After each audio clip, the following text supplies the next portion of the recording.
Hello everyone, কেমন আছো তোমরা সবাই? আশা করি তোমরা সবাই অনেক ভালো আছো। তো আজকের এই ভিডিওতে আমি তোমাদেরকে সমাধান করে দেখাবো বরিশাল বোর্ড 2016 সালের এসএসসি পরীক্ষায় যে গণিত কোশ্চেন এসেছিল সেই গণিত কোশ্চেনের অবজেক্টিভ পার্টটা। তো এখন থেকে আমি নিয়মিত এই বোর্ড কোশ্চেনগুলো সলভ করে দেখাবো। লাস্ট এসএসসি পরীক্ষার আগ পর্যন্ত যতগুলো আমাদের বোর্ড কোশ্চেন হবে সবগুলো কোশ্চেন আমি একটা প্লেলিস্ট আকারে সাজিয়ে দিব। প্লেলিস্টের লিঙ্ক আমি ডেসক্রিপশন বক্সে দিয়ে দিব, তো সেখান থেকে তোমরা গিয়ে প্লেলিস্টে ঢুকে একদম সবগুলো কোশ্চেন দেখে নিতে পারবা। আর বোর্ড কোশ্চেন সলভ করলে একটা সুবিধা হয় কি জানো? প্রথমত হচ্ছে আমাদের কিন্তু সম্পূর্ণ বইটা একবার মোটামুটি রিভিশন হয়ে যায়। আর দেখা গেছে কি বিগত বছরের অনেক যে কোশ্চেনগুলো, সেম প্যাটার্নের কোশ্চেনগুলো বারবার বারবার আমরা দেখে দেখে থেকে যে বোর্ডে আসে। তো তুমি যদি বিগত বছরের বোর্ডের কোশ্চেনগুলো সলভ করো তাহলে কিন্তু তোমার মোটামুটি একটা পসিবিলিটি চলে আসে যে তুমি এই ক্যাটাগরির বা এই টাইপের কোশ্চেনগুলো আবার পেয়ে যেতে পারো। তো এই জন্যই মূলত আমাদের বোর্ডের কোশ্চেনগুলো সলভ করা প্রয়োজন।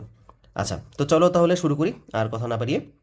তো আমরা আজকে শুরু করতে যাচ্ছি বরিশাল বোর্ড 2016। তো এইভাবে আমি বরিশাল 2016 সালে যতগুলো বোর্ড আছে সেগুলো সব কমপ্লিট করবো, দেন 17, দেন 18, 19, 20, 21 এরকমভাবে সবগুলো বোর্ডের কোশ্চেন আমি আস্তে আস্তে সলভ করা শুরু করতেছি। আচ্ছা, তো ফার্স্ট অফ অল এখানে আমরা আসি। আমাদের প্রথম কোশ্চেনটা হচ্ছে নিচের কোনটি মূলদ সংখ্যা। এখন আমাকে বলো তো আমরা মূলদ সংখ্যা বলতে মূলত কি বুঝি? মূলদ সংখ্যা হচ্ছে আমরা যদি কোনো সংখ্যাকে ভগ্নাংশ আকারে অর্থাৎ পি বাই কিউ আকারে সাজাতে পারি তখন সেই সংখ্যাটাকে বলে আমরা মূলদ সংখ্যা। আর যাদেরকে আমরা পি বাই কিউ আকারে সাজাতে পারি না তারা হচ্ছে অমূলদ সংখ্যা। তো এখানে পি বাই কিউ যদি আমরা সাজাতে চাই অবশ্যই কিন্তু এখানে কিউ এর মান is not equal to zero. হ্যাঁ, কিউ এর মান কিন্তু জিরো হওয়া যাবে না। তো এখন দেখা যাক যে এখানে কোন সংখ্যাটাকে আমরা এই পি বাই কিউ আকারে সাজাতে পারি। তো এই অঙ্কগুলো করার জন্য আমরা যেহেতু অবজেক্টিভ করতেছি এখানে কিন্তু এত সময় পাবো না এগুলো সলভ করার জন্য। তো আমরা যেহেতু ক্যালকুলেটর ইউজ করার মতো পারমিশন আমাদের আছে, তো আমরা কেন শুধু শুধু হাতে কলমে করতে যাব? তো আমরা এগুলোকে সবসময় ক্যালকুলেটর দিয়ে সলভ করে ফেলবো। দেখো, এখানে যদি আমি ফার্স্টের রুট 0.4 দিই, আসে কত? দেখো 0.632 সামথিং, মানে এই বিশাল বড় একটা অসীম অনাবৃত দশমিক সংখ্যা চলে আসছে, যেটি হচ্ছে একটি অমূলদ সংখ্যা। তো তারপর আবার দেখি রুট 0.9, এটাও সেম অসীম অনাবৃত দশমিক সংখ্যা চলে আসছে। তারপর রুট 0.04, এখানে করলে দেখো 1/5 আসছে, এটা আমি দেখতেই পেলাম যে ভগ্নাংশকারী আসছে। এখানে দেখো 0.2, তার মানে এটা সসীম সংখ্যা আসছে। তো এই সংখ্যাটাকে তার মানে আমরা এই যে ভগ্নাংশ আকারে প্রকাশ করতে পারতেছি। দ্যাট মিনস এটা হচ্ছে আমাদের কারেক্ট অ্যান্সার। এটা হচ্ছে কারেক্ট অ্যান্সার। আর এটাকে যদি আমি 100 এমএস দিয়ে করি তখনও কিন্তু দেখো সেম জিনিসই আসবে। দেখো রুট, আমি একদম অ্যান্সারটাই করি 0.04, দেখো কত আসছে 0.2। তুমি যদি শিফটে প্রেস করে এই যে এই বাটনটাতে প্রেস করো তাহলে কিন্তু তোমাকে ভগ্নাংশ আকারে শো করবে। ঠিক আছে? তো আমরা তো 991 প্লাস দিয়েও করলাম, 100 এমএস দিয়েও আমরা দেখলাম। এখন আসো তো 1 নম্বর কোশ্চেনটা কমপ্লিট। তারপর আসি 2 নম্বর কোশ্চেন। 2 নম্বর কোশ্চেন হচ্ছে -2x -3y এর বর্গ নিচের কোনটি? তো এই রাশিটিকে আমাদের বর্গ করতে হবে। এখন বর্গ করার জন্য এখানে আছে -2x -3y, তাই না? এটাকে হোল স্কয়ার করতে হবে। তো আমি কি সলিড এভাবেই হোল স্কয়ার দিয়ে দিব, যেহেতু মাঝখানে মাইনাস আছে এ মাইনাস বি হোল স্কয়ার সূত্র ফেলে দিব? কি দরকার? আমরা এখানে কি চাইলে একটা কাজ করতে পারি না, যেহেতু দুইটার সামনে মাইনাস আছে আমরা -1 কমন নিয়ে নিই। তাহলে বলতে পারি 2x প্লাস 3y। এই যে বাহিরে মাইনাস নেওয়ার কারণে এই দুইটা চিহ্ন কিন্তু চেঞ্জ হয়ে প্লাস হয়ে গেল, এখানে হোল স্কোয়ার। এখন দেখো তো হোল স্কোয়ারের কারণে আমরা কি এই মাইনাসটাকে সরাই দিতে পারি? তাহলে দেখো এটাকে আলটিমেটলি বলতে পারতেছি 2x প্লাস 3y স্কোয়ার। তো এটাকে যদি আমি সূত্রে ফেলি তাহলে কত আসবে? a square plus 2b plus B square, মানে 2x square plus 2x into 3y plus 3y whole square. Done, তাহলে কত আসতেছে? 4x square plus 2 2 4 3 4 12, 12xy plus 9y square. দেখছো? তো আমরা এটাকে এইভাবে সলভ করলাম। তো অ্যান্সার আসতেছে কত? এটা দেখি কোথায় আছে, এটা এই যে এখানে আছে, এই যে ঘ নাম্বারটা। ডান, তো এটা আমাদের কমপ্লিট। এবার আসো তারপরে দেখি 3 নাম্বারটা। 3 নাম্বার এখানে পৌনপুণিক সংখ্যা আছে 0.3 ইন্টু 0.6 পৌনপুণিক। তো পৌনপুণিক সংখ্যাকে ভগ্নাংশ সংখ্যায় কীভাবে পরিণত করতে হয় সেটা আমি আশা করি তোমরা সবাই পারো। তো তাও আমি আমার অন্যান্য ক্লাসগুলোতে তোমরা হয়তো দেখতে পারো যে আমি এগুলো করে দেখাইছি। তো আজকে আমরা অবজেক্টিভের ক্ষেত্রে তো এগুলোতে আসলে আমাদের হাতে কলমে করার কোনো প্রয়োজন নাই, ক্যালকুলেটর আছে যেহেতু। তো আমরা ক্যালকুলেটর ইউজ করি, দেখি ক্যালকুলেটর কি এটা কীভাবে সলভ করবো। 0.3, হ্যাঁ, ইন্টু 0.6 পৌনপুণিক আছে। তো 0.6 পৌনপুণিক মানে কি? আমি 6 অনেকবার প্রেস করব, এই যে অনেকবার 6 দিলাম। এবার কি করব? ইকুয়ালে প্রেস করি, দেখো ডিরেক্ট অ্যান্সার চলে আসছে 1/5। ঠিক আছে? তো এখানে 1/5 তো আমরা দেখতে পাচ্ছি এখানে দশমিক আকারে আছে, তো আমি এটা যদি দশমিকে নিই 0.2 আসে, তাহলে এইটা হচ্ছে অ্যান্সার। তো সেম জিনিসটা কি আমাদের 100 mS আসবে? দেখি আসে কিনা। 0.3 ইন্টু 0.66666, অনেকবার 6 দিলাম, দেওয়ার পরে ইকুয়াল দিই 0.2 আসছে। এবার শিফটে প্রেস করে এটাতে প্রেস করি 1/5 চলে আসছে। ঠিক আছে, দেখছো ভগ্নাংশ আসছে দেখালাম, তোমাদেরকে দশমিকও দেখালাম। ওকে, তো আমাদের এটা শেষ। তারপর আসি এ যে 4 নম্বর কোশ্চেন, এর জন্য আমাদের একটা উদ্দীপক দেওয়া আছে। এ হচ্ছে একটা সেট দেওয়া আছে আর বি হচ্ছে একটা আলাদা সেট। তো বলছে উপরে তথ্যের আলোকে 4 থেকে 6, মানে 4, 5, 6 এই 3টা কোশ্চেন এই তথ্যের উপর ভিত্তি করেই তৈরি মানে আমাদের বানাতে হবে, সলভ করতে হবে। তো প্রথম 4 নম্বর হচ্ছে আমাদের বি সেটের উপাদানসমূহ হলো, মানে বি সেটটাকে আমাদের তালিকা পদ্ধতিতে বের করতে বলছে। তো বি সেটটা এখানে কি দেওয়া আছে? X such that x square minus 2x minus 3 equals to 0। তো এখন আসো বি সেটের মধ্যে যে আমাদের যেই মূল রাশিটা আছে সেটা হচ্ছে x square minus 2x minus 3 equals to 0। তো এই রাশিটাকে ভেঙে যদি আমি এক্সের দুইটা মান বের করি, যে দ্বিঘাত সমীকরণ, তার মানে মান আসবে দুইটা।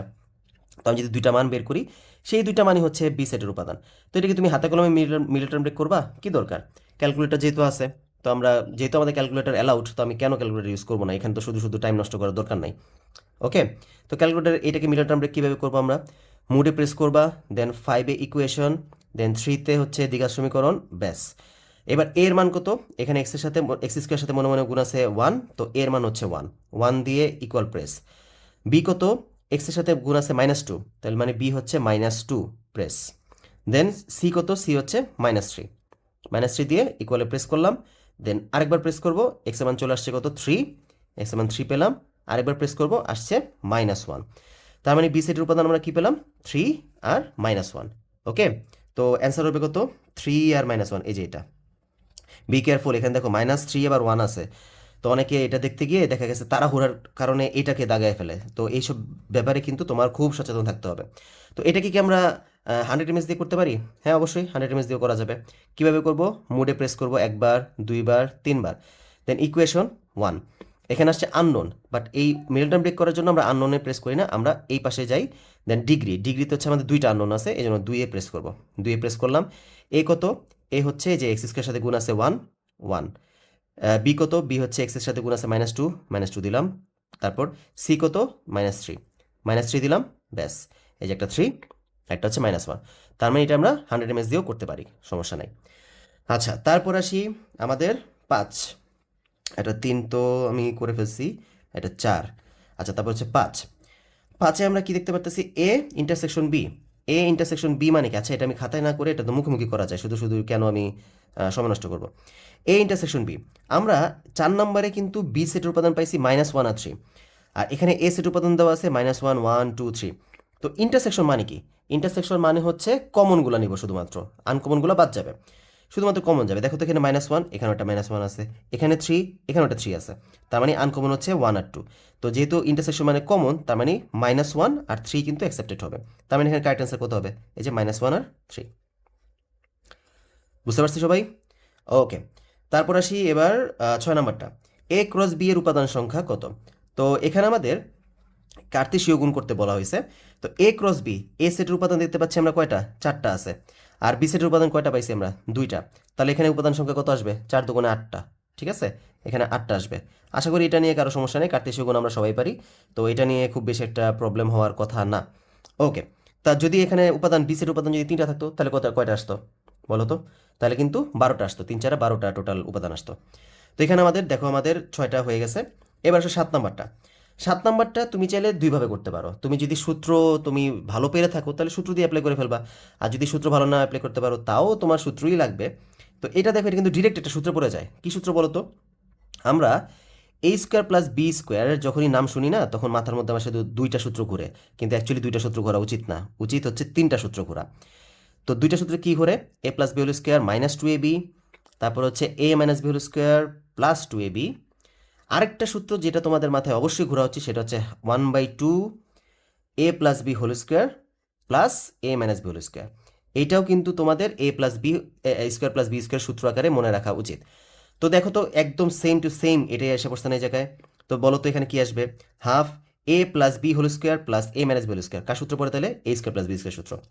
এখানে এ কত আমাদের, এ হচ্ছে 2x whole square plus 3y whole square. দেখো 4x স্কোয়ার, এখানে 9y স্কোয়ার।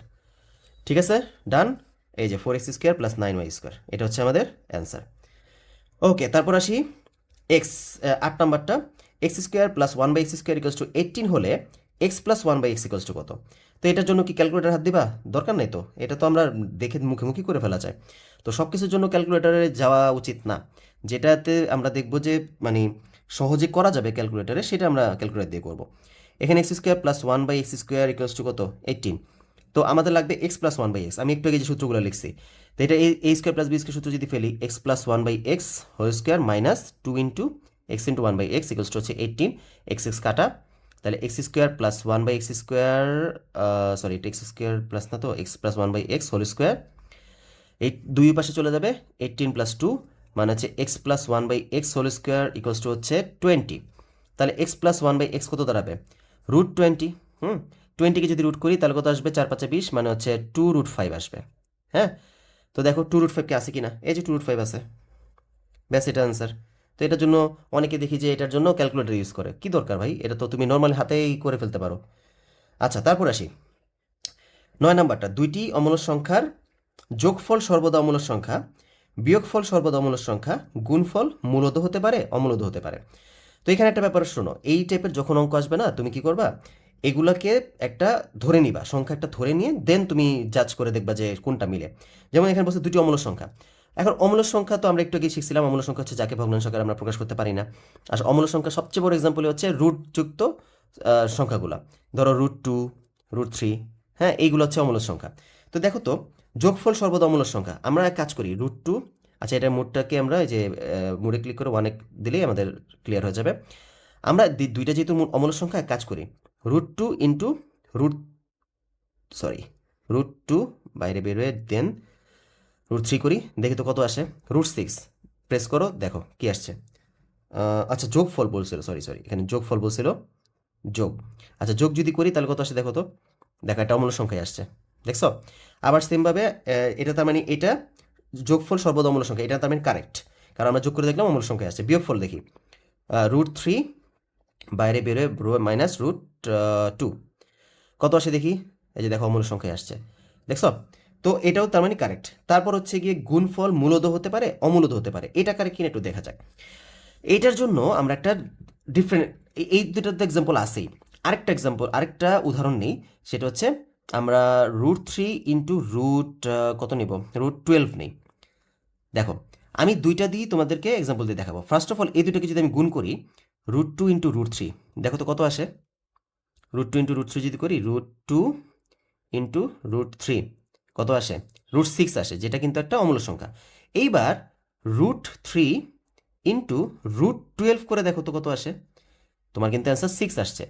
দেখো 12 কিন্তু একটা অমূলক সংখ্যা, 3ও কিন্তু একটা, √3 কিন্তু একটা অমূলক সংখ্যা, √12 √3 দুটোটাই অমূলক সংখ্যা, তাদের গুণফল কিন্তু একটা মূলক সংখ্যা চলে আসছে।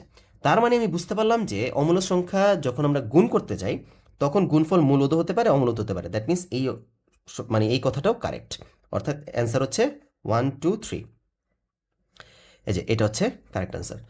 আচ্ছা তারপর আসি, তারপর এখানে কি বলছে, এখানে হচ্ছে আমাদের 10 নাম্বারটা, 2 inverse 1 plus 3 inverse 1 whole inverse 1 equals to কত? তো এটা খাতা কলমে করার প্রয়োজন নাই, এটা আমরা ক্যালকুলেটারের মধ্যে উঠাইতে বেশি সময় লাগবে না, দেখো কত অল্প সময়ের মধ্যে উঠাতে পারি। ফার্স্টে ব্র্যাকেট দিই 2, তারপর ইনভার্স -1, তারপর একটু নিচে নামি, দেন প্লাস 3 ইনভার্স -1, নিচে নামি ব্র্যাকেট ক্লোজ করি, তারপর হচ্ছে আবার পাওয়ার -1, ব্যাস প্রেস করো, 6/5, 6/5 হচ্ছে অ্যান্সার। আমি এটা 100 এমএস দিয়ে করি, দেখো। আচ্ছা এটাতে মুডে গিয়ে 1-এ দিই, ক্লিয়ার হয়ে গেছে। আচ্ছা তারপর আসবে কত, এখানে 2 ইনভার্স -1, তারপর হচ্ছে plus 3 inverse -1 whole inverse -1 equal করলাম 1.2 আসছে, শিফটে প্রেস করে এটাতে প্রেস করি, 6/5 চলে আসছে। ঠিক আছে, বুঝতে পারছো? তো এটা তো সৃজনশীল আসলে তুমি হাতে কলমে করে দেখাবা, অবজেক্টিভে তো তোমার যেহেতু ক্যালকুলেটর ইউজ করার মতো তোমার মানে পারমিশন আছে, তাহলে তুমি কেন করতে যাবা শুধু শুধু। আচ্ছা তারপরে যাই, তারপরে আমরা 11 নম্বর চলে যাই। 11 নম্বর কি বলছে, 11 পি প্লাস কিউ হচ্ছে 7, হ্যাঁ, আর পি কিউ হচ্ছে 10, P plus Q 7 P Q 10, তাহলে P cube plus Q cube, এটা তো ডিরেক্ট সূত্র করে যায়, P cube plus Q cube.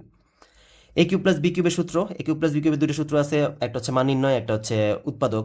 তো আমরা যেহেতু এখানে মানের ব্যাপার স্যাপার আছে, অবশ্যই মান নির্ণয় সূত্র অ্যাপ্লাই করতে হবে। P plus q whole cube minus 3 p q into p plus q, শেষ, সূত্র পড়ে গেছে। মান বসাই দিই, পি প্লাস কিউ কত 7 cube minus 3 into p q কত 10 ইন্টু পি প্লাস এটা হচ্ছে 7 ইকুয়ালস টু কত, দেখো ডিরেক্ট ক্যালকুলেটরে বসাই দিব, 7 shift cube minus 3 into 10 into 7, দেখো কত আসে 133। 133 হচ্ছে অ্যান্সার, এই যে এটা হচ্ছে কারেক্ট অ্যান্সার। ক্লিয়ার? আচ্ছা, তারপর হচ্ছে 12, 4x² প্লাস 2 এর সাথে কত যোগ করলে যোগফল পূর্ণবর্গ হবে? অর্থাৎ এটার সাথে সামথিং কিছু একটা যোগ করতে হবে, যার কারণে এটা পুরাটাকে আমি বর্গ হোল স্কোয়ার আকারে লিখতে পারবো। তো একটা জিনিস যদি যোগ করি তাহলে কিন্তু 3টা পদ হয়ে যাবে, আর আমরা 3টা পদ হওয়ার পরে সেটাকে স্কোয়ারে নিয়ে যাব। তো এইটা দেখে কি তোমার কিছু মনে পড়তেছে না? 3টা পদ, দেখো এ প্লাস বি হোল স্কোয়ারকে যদি আমরা এক্সটেন্ড করি তাহলে কত আসে, এ স্কোয়ার প্লাস 2ab প্লাস বি স্কোয়ার। দেখো 3টা পদ কিন্তু আলটিমেটলি 2টা পদের হোল স্কোয়ার আকারে কনভার্ট হয়ে যায়। তো এখানে আমরা কি করব, এখানে আমাদের এমন কিছু নিয়ে আসতে হবে যেটা এ স্কোয়ার প্লাস 2ab প্লাস বি স্কোয়ার আকারে লেখা যায়। তো আমি এটাকে এক কাজ করি, এটাকে এ স্কোয়ার বানাই, এই যে এ স্কোয়ার বানালাম, এটাকে 2x হোল স্কোয়ার প্লাস, তারপর সূত্র অনুযায়ী 2ab আসার কথা, 2 এ হিসেবে আমরা পাইছি কত 2x, এখন আমাদের বি লাগবে। তো দেখো এখানে কিন্তু 2 ছিল, আমি কিন্তু এক্সট্রাভাবে 2x নিয়ে এসে পড়ছি, অ্যান্ড এক্সট্রাভাবে তো কোনো কিছু আনা যাবে না। তো আমি কি করলাম, আবার এক্সট্রাভাবে এটাকে বাদও দিয়ে দিলাম, কাটাকাটি চলে গেল, দেখো আবার 2 কিন্তু 2 রয়ে গেছে। এখন এটার কারণে সুবিধাটা কি হচ্ছে, আমরা বি আকারে পাইছি 1/2x। এখন আমি কি করব, 1/2x হোল স্কোয়ার দিয়ে দিই, এ স্কোয়ার প্লাস 2ab প্লাস বি স্কোয়ার, তাহলে এটা কার সূত্র পড়ে, 2x plus 1/2x whole square সূত্র পড়ে গেছে।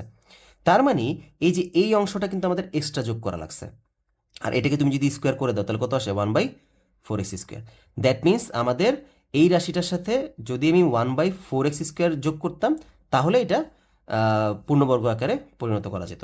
দ্যাট মিনস অ্যান্সার হচ্ছে ঘ 1/4x স্কোয়ার। ওকে, তারপর আসি, তারপর হচ্ছে এটা 2^3x প্লাস 1 ইকুয়ালস টু 128 হলে x ইকুয়ালস টু কত?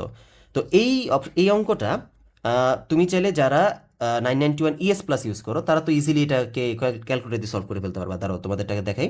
তবে সমস্যা হচ্ছে 100 ms এর ক্ষেত্রে, 100 ms এ সূচকের সব অঙ্ক কিন্তু সমাধান করা যায় না। আমি ধরো এটা দিয়ে করে দেখাই, 2 কত আছে এখানে, কই গেল 3 আলফা দিয়ে এক্স আনলাম, তারপর হচ্ছে প্লাস 1 দিলাম, এবার নিচে নামলাম, নিচে নামার পরে ইকুয়াল আনতে হবে। ইকুয়াল কিন্তু এই চিহ্ন না, ইকুয়াল হচ্ছে এইটা, ইকুয়াল কত 128। এবার কি করব, শিফট ক্যালকে একবার প্রেস করব, দেন ইকুয়ালে প্রেস করব। তো এখানে ইকুয়ালে প্রেস করলে দেখো এক্স এর মান চলে আসছে, এক্স এর মান কত, এক্স এর মান হচ্ছে 2।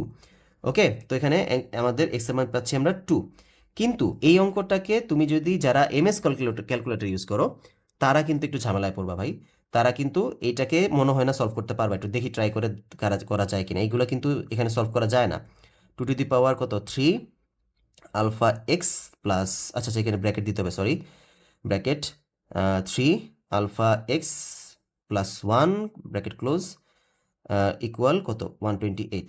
দেখো শিফট ক্যালক দিলাম, শিফট ক্যালক দেখে আসে কিনা। এটাতে দেখো অনেক টাইম লাগতেছে, খুব সম্ভবত আসবে না, আর আসে না। এই টাইপের এই সূচকগুলো আসলে 100 ms এর ক্যালকুলেটরগুলো এগুলো সলভ করতে পারে না। দেখো খুব মোস্ট পসিবলি এখানে ক্যান্ট সলভ লেখা উঠবে, কারণ এত সময় লেখার কথা না, সলভ হলে তাড়াতাড়ি হয়ে যায়। বুঝতে পারছো? যারা 991 ES প্লাস ইউজ করো, কিংবা এই যে 990, এই যে দেখছো ক্যান্ট সলভ চলে আসছে, 991 EXটা ইউজ করো অথবা CW ইউজ করো, তাদের জন্য তো এগুলো সিম্পল ব্যাপার, এগুলো তো সলভ করা যায়। তো যারা 100 ms ইউজ করো তারা মেবি তারা এটা পারবা না। মানে এমন না যে এইটা হয় না বিদে যে কোনোটাই হয় না, সূচকের কিছু কিছু অঙ্ক এটাতে মেলানো যায়, বাট সব যায় না। একটু কমপ্লিকেটেড হয়ে গেলেই এক্সের সাথে যদি এক্সট্রা কিছু যোগ চলে আসে সেগুলো আর মানে সলভ করা যায় না এটা দিয়ে। আচ্ছা ওকে, তো 13 নম্বরটা আমরা বুঝতে পারছি। আচ্ছা তাহলে যারা 100 ms ইউজ করো তারা কি করবা, তারা তো হাতে কলম ছাড়া কোনো উপায় নেই। তো হাতে কলম আমরা কীভাবে করি, 2^3x প্লাস 1 ইকুয়ালস টু হচ্ছে 128। তো তাহলে 2^3x প্লাস 1, এখন 128 মানে কত, 2 এর উপর পাওয়ার দিলে কত আসে, 2 এর উপর যদি আমরা পাওয়ার কই গেল পাওয়ার 7 দিই তাহলে কত আসে, 7 দিলে 128 চলে আসে।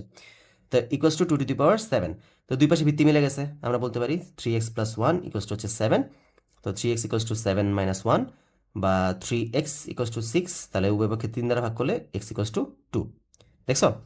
তো যারা ক্যালকুলেটরে পারবা না তারা এভাবেই করে ফেলো, কিছু করে না, এটা তো খুব বেশি সময় লাগে না, অল্প সময়ের মধ্যে হয়ে গেছে। তোমরা তো এক একটা কোশ্চেনের জন্য 1 মিনিট করে পাবাই সময়, তো ইটস ওকে, এটা পারবা, সমস্যা নাই। তারপর হচ্ছে গিয়ে 14 নম্বরটা আসি। কোনো বৃত্তের উপচাপে অন্তর্লিখিত কোণ, মানে এই অপশনগুলোর মধ্যে কিছু একটা হতে হবে। এখন উপচাপ ব্যাপারটা কি সবাই কি জানো? দেখো, তা আমরা একটা বৃত্তে যদি একটা চাপ কেটে নিই, এই যে ধরো এতটুকু চাপ কেটে নিছি, এতটুকু চাপ কেটে নেওয়া মানে কিন্তু শুধু একটা চাপই উৎপন্ন হয় নাই, এখানে কিন্তু দুইটা চাপ হয়েছে, একটা হচ্ছে ছোট আর এই যে বড়টা। এই ছোট চাপটার নাম কি? এটার নাম হচ্ছে উপচাপ। আর বড়টার নাম কি? এটার নাম হচ্ছে অধিচাপ। ঠিক আছে, ওকে। এই ব্যাপারটাকে এইভাবে মনে রাখবা, এখানে কিন্তু 4টা কোশ্চেন আসে। উপচাপে অন্তর্লিখিত কোণ কি? উপচাপে দণ্ডায়মান কোণ কি? অতিচাপে অন্তর্লিখিত কোণ কি? অতিচাপে দণ্ডায়মান কোণ কি? 4টা কোশ্চেন আসে এখান থেকে এরকমভাবে। তো তুমি এগুলো আসলে কি, এগুলো দেখছি যে মনে রাখার সময় অনেক সময় ঝামেলা তৈরি হয়ে যায়। তো তুমি এগুলোকে মনে রাখার জন্য একটা শর্টকাট টেকনিক আমি যেটা সবসময় অ্যাপ্লাই করি, সেটা হচ্ছে দেখো, এই ছোটো চাপ তো তুমি এটার ভিতরে একটা ইসে আঁকো, কোণ আঁকো। ভিতরে কোণ আঁকা মানে কি? এটা অন্তর্লিখিত কোণ। দেখো তো এই কোণটা কি অনেক বড় হয়ে গেছে না? এটা দেখো বিশাল বড় একটা কোণ হয়েছে, দেখছো? তার মানে কি এটা অবশ্যই স্থূল কোণ। তার মানে উপচাপে অন্তর্লিখিত কোণ স্থূল কোণ। আবার অধিচাপে যদি আঁকতাম, দেখো অধিচাপে দেখছো কি পিচ্ছে একটা কোণ আসছে, তার মানে এটা কি? সূক্ষ্মকোণ। অধিচাপে অন্তর্লিখিত কোণ কি? সূক্ষ্মকোণ। That's it. তো এভাবে মনে রাখবা। তো এইভাবে যদি তুমি মনে রাখো তাহলে দেখবা যে এগুলো নিয়ে কোনো গোলমাল হবে না, চিত্রটা এঁকে করে ফেলবা। তো এখানে কি আসছে আমাদের? কোনো বৃত্তের উপচাপে অন্তর্লিখিত কোণ। উপচাপে অন্তর্লিখিত কোণ কি পাচ্ছি আমরা? স্থূলকোণ। বড় হইছে। ডান। তারপর হচ্ছে, তারপর আমরা 15 নম্বরটা, 15 নম্বর একটা সমীকরণ দেখতে পারতেছি, এই সমীকরণের মূল বের করতে বলছে, মানে এক্স এর মানটা বের করতে বলছে। তো এটাকে কি ক্যালকুলেটর হাত দেওয়ার দরকার আছে? যদিও এটা ক্যালকুলেটরে সলভ করা যায়, কিন্তু ক্যালকুলেটর হাত দেওয়ার তো দরকার নেই, এটা সিম্পল জিনিসের ভাই। 15, আমরা আর আর গুণ করে দিই, এই যে এটাতে গুণ করে দিই, 2 দিয়ে যদি 2x-1কে গুণ করো, 2 দুগুণে 4, 4x-2 equals to 3x plus 3, ব্যাস হয়ে গেল। 4x-3x ইকুয়ালস টু 3 প্লাস 2, মানে হচ্ছে x ইকুয়ালস টু কত? 5, ব্যাস হয়ে গেছে। এটার জন্য কি ক্যালকুলেটারে টিপ দেওয়ার সময় নষ্ট করার দরকার আছে? x ইকুয়ালস টু 5 আসছে, দেখছো? কমপ্লিট। ওকে, তারপর আসি 16 নম্বরটা। 16 নম্বরটা কি বলছে? 2x² - 3x - 5 ইকুয়ালস টু 0 একটি সমীকরণ যার ঘাত হচ্ছে 2। ঘাত মানে কি? ঘাত হচ্ছে একটা সমীকরণের চলকের সবচেয়ে বড় যে পাওয়ারটা থাকে সেটাকে আমরা বলি সেই সমীকরণের ঘাত। তো দেখো তো এখানে চলকের সবচেয়ে বড় পাওয়ার কত? 2। তার মানে এই সমীকরণের ঘাত কত? 2। দ্যাট মিনস এটা কারেক্ট। এক্স এর সহগের পরম মান হচ্ছে 3। পরম মান মানে কি? পরম মান মানে হচ্ছে আমরা যদি কোনো সংখ্যাকে, ধরো ধনাত্মক হোক আর ঋণাত্মক হোক, আমি যদি ঋণাত্মক সংখ্যা দিয়ে চিন্তা করি, -3কে যদি পরম মানকে মডুলাস চিহ্ন দ্বারা প্রকাশ করা হয়। মডুলাস মানেই হচ্ছে এই যে ভিতরে যেই সংখ্যা থাকুক না কেন সেটাকে ধনাত্মক বানায় ফেলবে, অর্থাৎ এটা হয়ে যাবে 3। তো এখানে বলছে এক্স এর সহগের পরম মান হচ্ছে 3। এক্স এর সহগ কত দেখো তো? এক্স এর সহগ হচ্ছে -3। তো এই যে আমরা এখানে এক্সাম্পল দিয়েই ফেলছি, -3কে যদি আমি মডুলাস করি তাহলে কত আসে? +3। তার মানে তো এটাও কারেক্ট। ধ্রুবপদ হচ্ছে 5, এইটা কিন্তু কারেক্ট না। ধ্রুবপদ মানে কি? ধ্রুবপদ হচ্ছে চলক বর্জিত পদ, যেই পদের মধ্যে কোনো চলক থাকবে না। দেখো তো এই যে এটার মধ্যে কোনো চলক আছে? -5, তার মানে এটা হচ্ছে ধ্রুবপদ। এটা কিন্তু ধ্রুবপদ হবে -5, এখানে আছে +5, তার মানে এটা কারেক্ট না। তো অ্যান্সার হচ্ছে কত? 1 2। 1 2 কোথায় আছে? যে ক নম্বরে। কথা ক্লিয়ার? ওকে, তারপর আসি 17। ত্রিভুজ পি কিউ আর এর কিউ হচ্ছে 90 ডিগ্রি, কোণ পি হচ্ছে আর এর দ্বিগুণ, নিচে কোনটি সঠিক? তো এখানে দেখতে পাচ্ছি বাহু, মানে আমাদের যে এই ত্রিভুজটার বিভিন্ন বাহুর মধ্যে সম্পর্ক দেওয়া আছে, পি কিউ, কিউ আর এর সাথে, কিউ আর এর সাথে পি কিউ, পি আর এর সাথে পি কিউ, পি কিউর সাথে পি আর, মানে কোন সম্পর্কটা এখানে কারেক্ট সেটা জিজ্ঞেস করা হয়েছে। তো কিভাবে করতে পারি? দেখো, আমরা কি চিত্রটা কি, এখানে 90 ডিগ্রি, তার মানে সমকোণী ত্রিভুজ হবে 17। এই দেখো সমকোণী ত্রিভুজটা হবে এরকম, এই হচ্ছে সমকোণী ত্রিভুজ, পি কিউ হচ্ছে 90, কিউ আর। আর একটা কথা বলছে পি হচ্ছে আর এর দ্বিগুণ। তো দেখো তো, কিউ যদি 90 হয় তার মানে বাকি দুইটা কোণের সমষ্টি কত? একটা ত্রিভুজে 3 কোণের সমষ্টি 180, তার থেকে 90 বাদ বাকি দুইটা কোণের সমষ্টি হচ্ছে, মানে দ্যাট মিনস পি আর আর হচ্ছে কি কত? 90। এখন পি যেহেতু আর এর দ্বিগুণ, তাহলে পি এর পরিবর্তে আমরা বলতে পারি 2r plus r equals to 90 degree, বা 3r ইকুয়ালস টু কত? 90। তাই আর পাচ্ছি কত? 3 দ্বারা ভাগ করলে 30 ডিগ্রি। দ্যাট মিনস এই কোণটা হচ্ছে 30, আর এই কোণটা তাহলে কত হবে? 90 থেকে 30 বাদ দিলে এটা হবে 60।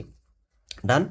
এইবার আমাদের যেহেতু বাহুর সাথে দুইটা বাহুর মধ্যে সম্পর্ক করতে বলছে, তুমি জানো দুইটা বাহুর সাথে সম্পর্ক কে করতে পারে? দুইটা বাহুর মধ্যে সম্পর্ক কিন্তু তৈরি করতে পারে ত্রিকোণমিতি। জ্যামিতি থেকেও আমরা করতে পারি, কিন্তু জ্যামিতি থেকে করতে গেলে এখানে যদি তুমি এখন জ্যামিতি ডিরেক্ট অ্যাপ্লাই করতে চাও অনেক ভেজাল হয়ে যাবে। তার থেকে বেশি আমরা বেটার হয়, যেহেতু আমরা এখানে কোণ জানি, তো আমি অ্যাপ্লাই করে দিই, জ্যামিতি অ্যাপ্লাই করি, ত্রিকোণমিতি অ্যাপ্লাই করে দিই। এখন বলো 30 ডিগ্রিতে আমরা এখানে যেহেতু দ্বিগুণ আছে দেখছো, সবগুলো কিন্তু 2 আছে, তার মানে সংখ্যাতে 2 আনতে হবে। এখন বলো তো ত্রিকোণমিতিক অনুপাতগুলোর মধ্যে আমরা 2 পাই কোন কোণের ক্ষেত্রে? sin 30 মান কিন্তু 1/2, ওখানে কিন্তু একটা 2 আছে। তো আমি যদি এখানে sin 30 অ্যাপ্লাই করি, sin 30, সাইন মানে হচ্ছে লম্ব বাই অতিভুজ, এই কোণের অপোজিট হচ্ছে লম্ব, দ্যাট মিনস পি কিউ, অতিভুজ কনস্ট্যান্ট তার মানে পি আর। দেখো তো sin 30 কত? 1/2 P Q by P R. আমরা যদি আর গুণ করে দিই, পি আর মানে কত দাঁড়াচ্ছে? 2 PQ। দেখছো, এই একটা দুইটা বাহু সম্পর্ক পেয়ে গেছি। দেখি P R equals to 2 PQ কোথায় আছে? পি আর এই যে P R equals to 2 PQ। দেখছো, আমরা এটা কিন্তু মিলাই ফেলছি, ত্রিকোণমিতি দিয়ে কিন্তু মিলাই ফেলছি, যদিও এটা জ্যামিতি থেকেই আসছে। এটা কিন্তু এই জিনিসটা কিন্তু উপপাদ্য আছে তোমাদের ষষ্ঠ অধ্যায়ের যে আমাদের অনুশীলনী উপপাদ্যগুলো আছে না, সেখানে কিন্তু এটা আছে। আমার কিন্তু চ্যানেলে কিন্তু ভিডিও দেওয়া আছে সেটার, ঠিক আছে?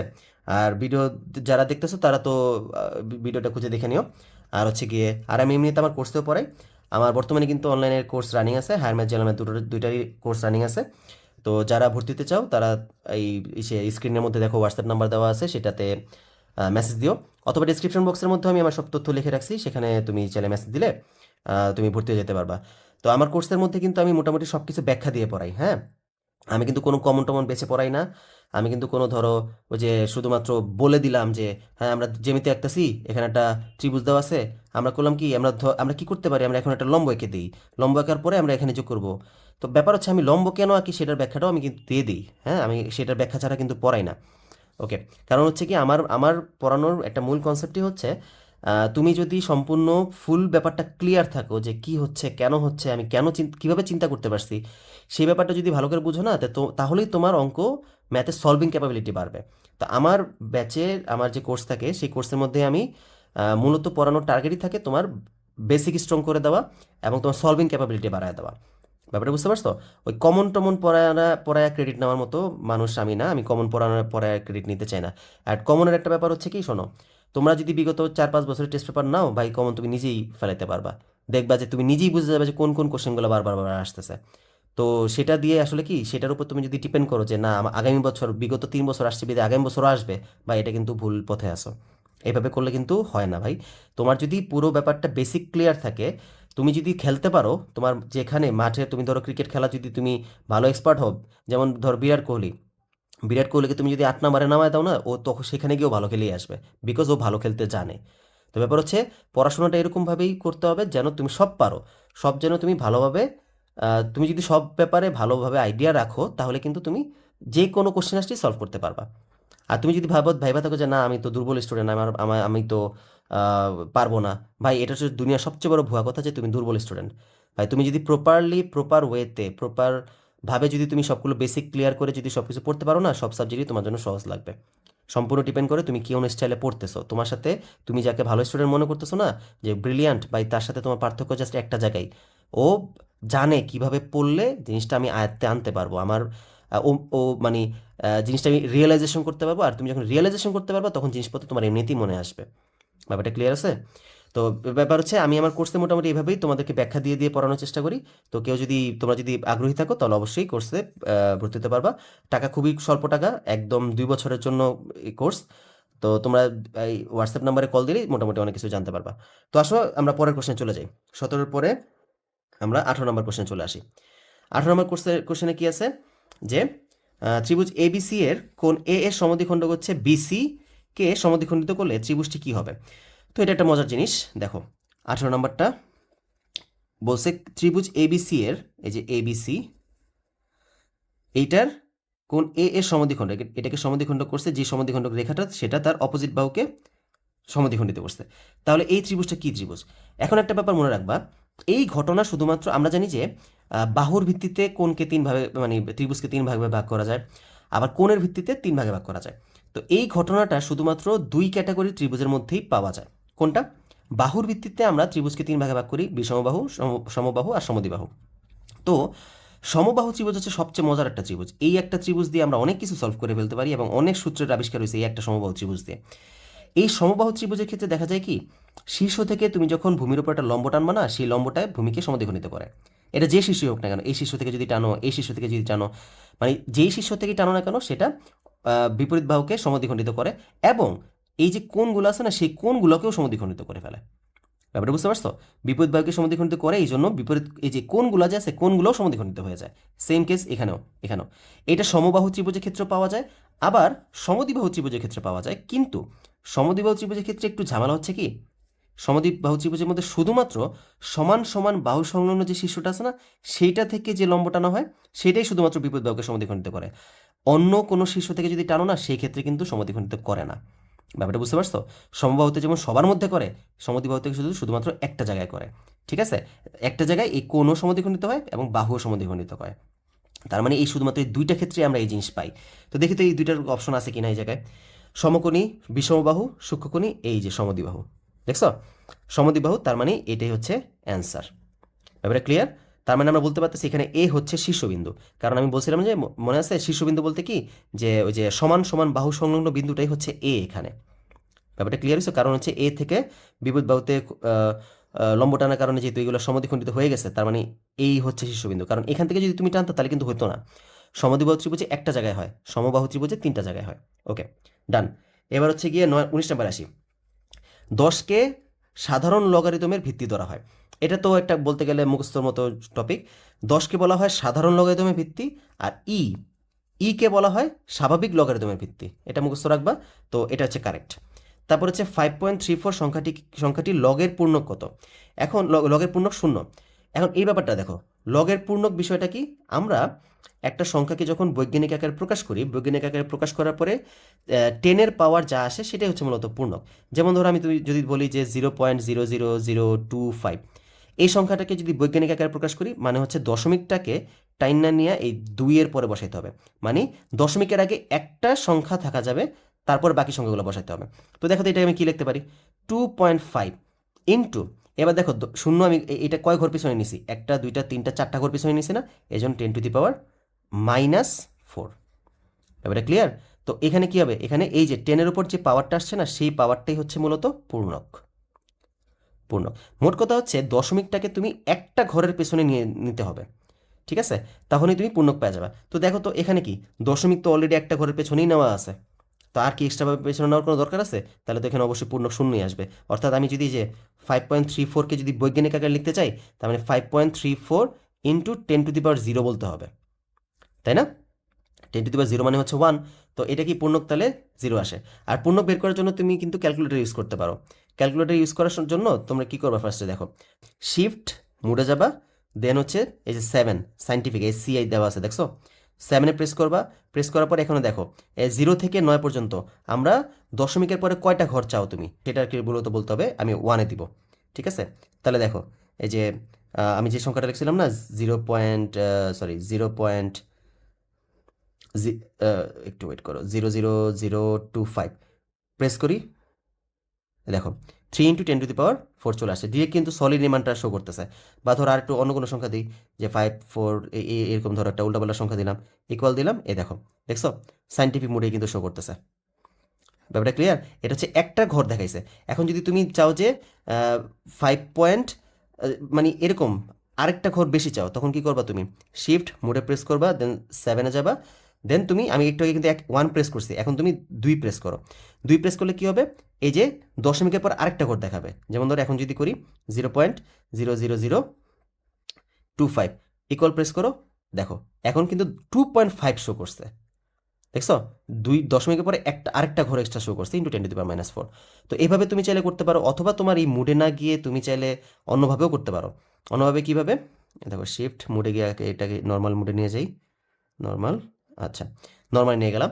আর আরেকটা হচ্ছে কি, তুমি নর্মাল মুডে থেকেই করতে পারবা। যেমন ধরো 0.00025 ইকুয়ালে প্রেস করলাম, ইকুয়ালে প্রেস করার পরে যে এটা আসছে না, আচ্ছা এটা তো ডিরেক্ট শো করছে।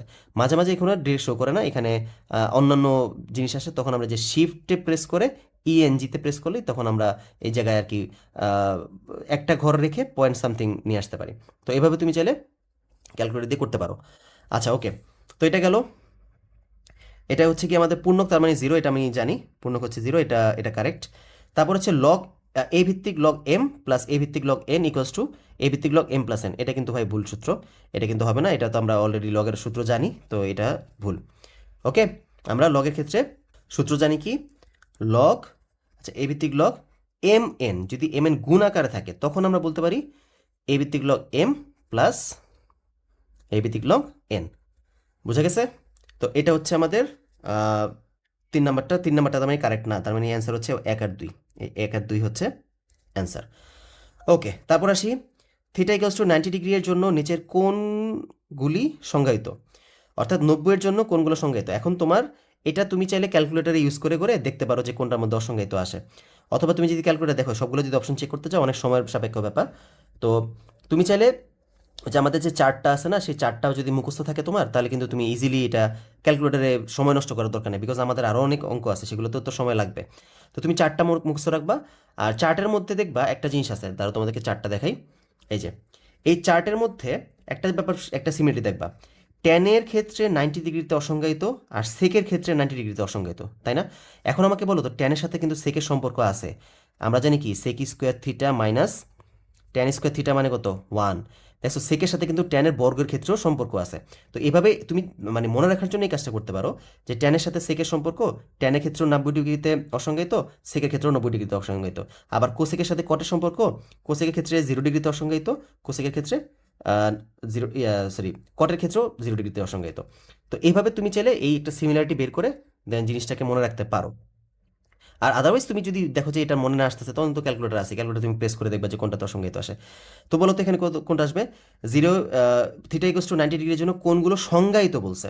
তো আমরা জানি যে 90 ডিগ্রির জন্য সংজ্ঞায়িত আসে কে কে, কটের ক্ষেত্রে আর কোসেকের ক্ষেত্রে কিন্তু সংজ্ঞায়িত। তো দেখো কট আর কোসেক কোথায় আছে? এই যে কোসেকের সাথে সেক, সেক কিন্তু অসংজ্ঞায়িত। এই যে কট আর কজ দেখো দুইটাই কিন্তু সংজ্ঞায়িত। তো তুমি যদি চারটা তোমার মনে থাকে, চারটা মনে থাকলে তুমি কিন্তু দেখেই বুঝে যেতে পারবা। আর আনলেস তুমি যদি ওটা না বুঝো তাহলে ক্যালকুলেটার ইউজ করে তুমি দেখে নিবা। এটা আমি বললাম যে যদি সময় বাঁচাতে চাও তাহলে তোমার যদি চারটা ভালোভাবে মুখস্থ থাকে তাহলে কিন্তু তুমি এই কাজটা করতে পারো। আচ্ছা, তাহলে এটার অ্যান্সার কত আসবে? তার মানে আমরা কটের ক্ষেত্রে 90 ডিগ্রিতে সংজ্ঞায়িত, কজের ক্ষেত্রে 90 ডিগ্রিতে সংজ্ঞায়িত, দ্যাট মিনস এটা হচ্ছে আমাদের কারেক্ট অ্যান্সার। ওকে, আচ্ছা, তারপর আসি। তারপরে কি আছে? উপরে তথ্যের আলোকে 21 থেকে 22 নম্বর প্রশ্ন উত্তর দাও। Cosec A plus cot A equals to 1/2, তাহলে cosec A minus cot A equals to কত? এটা তোমরা যেহেতু অবজেক্টিভ বোর্ড কোশ্চেন সলভ করতেছো, তার মানে আমি আশা করি তোমরা বইয়ের কোশ্চেন মোটামুটি প্রিপারেশন নিয়ে ফেলছো, মোটামুটি জানো। তো যদি জেনে থাকো তাহলে কিন্তু এই যে এই কোশ্চেনটা তো অবশ্যই চেনার কথা। এটা যে কতবার আসছে, কত জায়গায় আসছে, এটার কোনো হিসাব নেই। ইভেন এটা সৃজনশীলও আসে, অবজেক্টিভও আসে। তো এটা কি, এটার জন্য তাও একটু দেখাই দিই। এখানে আছে দেখো, কোসেকে প্লাস কটে বের করতে হবে, কোসেকে মাইনাস কটে। তো আমরা কীভাবে বের করি? আমরা জানি কি cosec square A minus cot square A equals to কত 1। তার আমরা এখানে কি এ স্কোয়ার মাইনাস বি সূত্র অ্যাপ্লাই করতে পারি। Cosec A plus cot A into cosec A minus cot A মানে কত 1। দেখো প্লাসের মান কত আছে, এটা half, half into cosec A minus cot A equals to হচ্ছে 1। তাহলে দুই দুই পাশে নিয়ে গেলে কত আসবে? Cosec A minus cot A equals to হচ্ছে 2। এই যে 2 এখানে গিয়ে উপরে গুণ হয়ে গেছে, 1 নিচে চলে আসছে। তার মানে এটা পেলাম কত 2। এখন এটা যদি জেনে থাকো তার মানে তো তুমি দেখার সাথে সাথে বলে দিতে পারবা যে কোসেকে প্লাস কটে যদি 1/2 হয় তাহলে কোসেকে মাইনাস কটে হবে শুধুমাত্র 2। উল্টা হয়ে যাবে, জিনিসটা উল্টা হয়ে যাবে। কিন্তু এখানে একটা একটা ট্রিক্স খাটায় মাঝে মাঝে। কি খাটায় বলি, কোসেকে প্লাস কটে দেওয়া আছে 1/2, ওরা বলে দেখি কট এ মাইনাস কোসেকে, মানে কটটাকে সামনে আনে কোসেকটাকে পেছনে নেয়। ব্যাপারটা বুঝতে পারছো? ওরা একটু চালাকি করে এই কাজটা করে দেয়, কিন্তু ওরা চালাকি করলে কি হবে, আমরা কি কম চালাক নাকি? দেখো কটটাকে যদি আমরা এই পাশে নিয়ে যাই, কোসেকটাকে যদি এই পাশে নিয়ে যাই, তাহলে কি হবে, আমরা মানে মোট কথা হচ্ছে এখানে একটা যদি মাইনাস কমন নিই, দেখো এই জায়গায় যদি একটা মাইনাস কমন নিই তাহলে কিন্তু ব্যাপারটা লেখা যায় cot A minus cosec A equals to হচ্ছে কত 2। তাহলে এই মাইনাস 2 পাশে চলে যাবে, তাহলে কট A minus cosec equals to তারা কত -2। মানে হচ্ছে তুমি একটু দেখবা জাস্ট, প্রথমত হচ্ছে কোসেকে প্লাস কটে থাকলে যদি কোসেকে মাইনাস কটে বের করতে বলে, তার মানে এটা সিম্পলি 1/2 থাকলে সেটা 2 হয়ে যাবে, ব্যস্তকরণ হয়ে যাবে। আর যদি দেখো যে এগুলো একটু অদল বদল করে দিছে, তখন কি হবে, যে এখানে কোসেকে প্লাস কটে আছে, এখানে কোসেকে মাইনাস কটে আছে, মানে কটে মাইনাস কোসেকে আছে, তখন কি হবে অ্যান্সার -2। ঠিক আছে? আর এইভাবে তুমি যদি ব্যাপারগুলোকে একটু আগে থেকে প্রিপেয়ার হয়ে থাকো তাহলে কিন্তু অবজেক্টিভে তোমার বেশি টাইম লাগবে না। আচ্ছা, তারপর আসি 21-22 করতে বলছো, তো এই তথ্যের আলোকে আমাদের এটাও বের করতে হবে। কোসেকে ইকুয়ালস টু কত? তো কোসেকে ইকুয়ালস টু কত, এটা তো খুবই সিম্পল ব্যাপার। আমরা যেহেতু এখানে জেনে গেছি cosec A plus cot equals to 1/2 আর cosec A minus cot equals to হচ্ছে কত পাইছি আমরা 2 পাইছি। এখন দেখো তো দুইটা যদি আমি যোগ করে দিই, কটে কটে চলে যাবে, 2 কোসেক এ ইকুয়ালস টু কত 1/2 প্লাস 2। তাহলে কত আসতেছে 2 কোসেক এ ইকুয়ালস টু হচ্ছে কত 2, এখানে আসবে 1 প্লাস 4, মানে 2কে যদি পাশে পাঠিয়ে দিই তাহলে আসবে কত কোসেক এ ইকুয়ালস টু 5/4। দেখছো, তাহলে কোসেক এ আমরা কত পেয়ে গেলাম 5/4, এই যে এটা হচ্ছে অ্যান্সার। ওকে, আচ্ছা ঠিক আছে, তাহলে এটা এই পর্যন্ত আমরা মোটামুটি শেষ করলাম। তারপর আসি 23 নাম্বারটা। 23 নাম্বারটা বলছে কি চিত্রের আলোকে নিচের কোনটি সঠিক।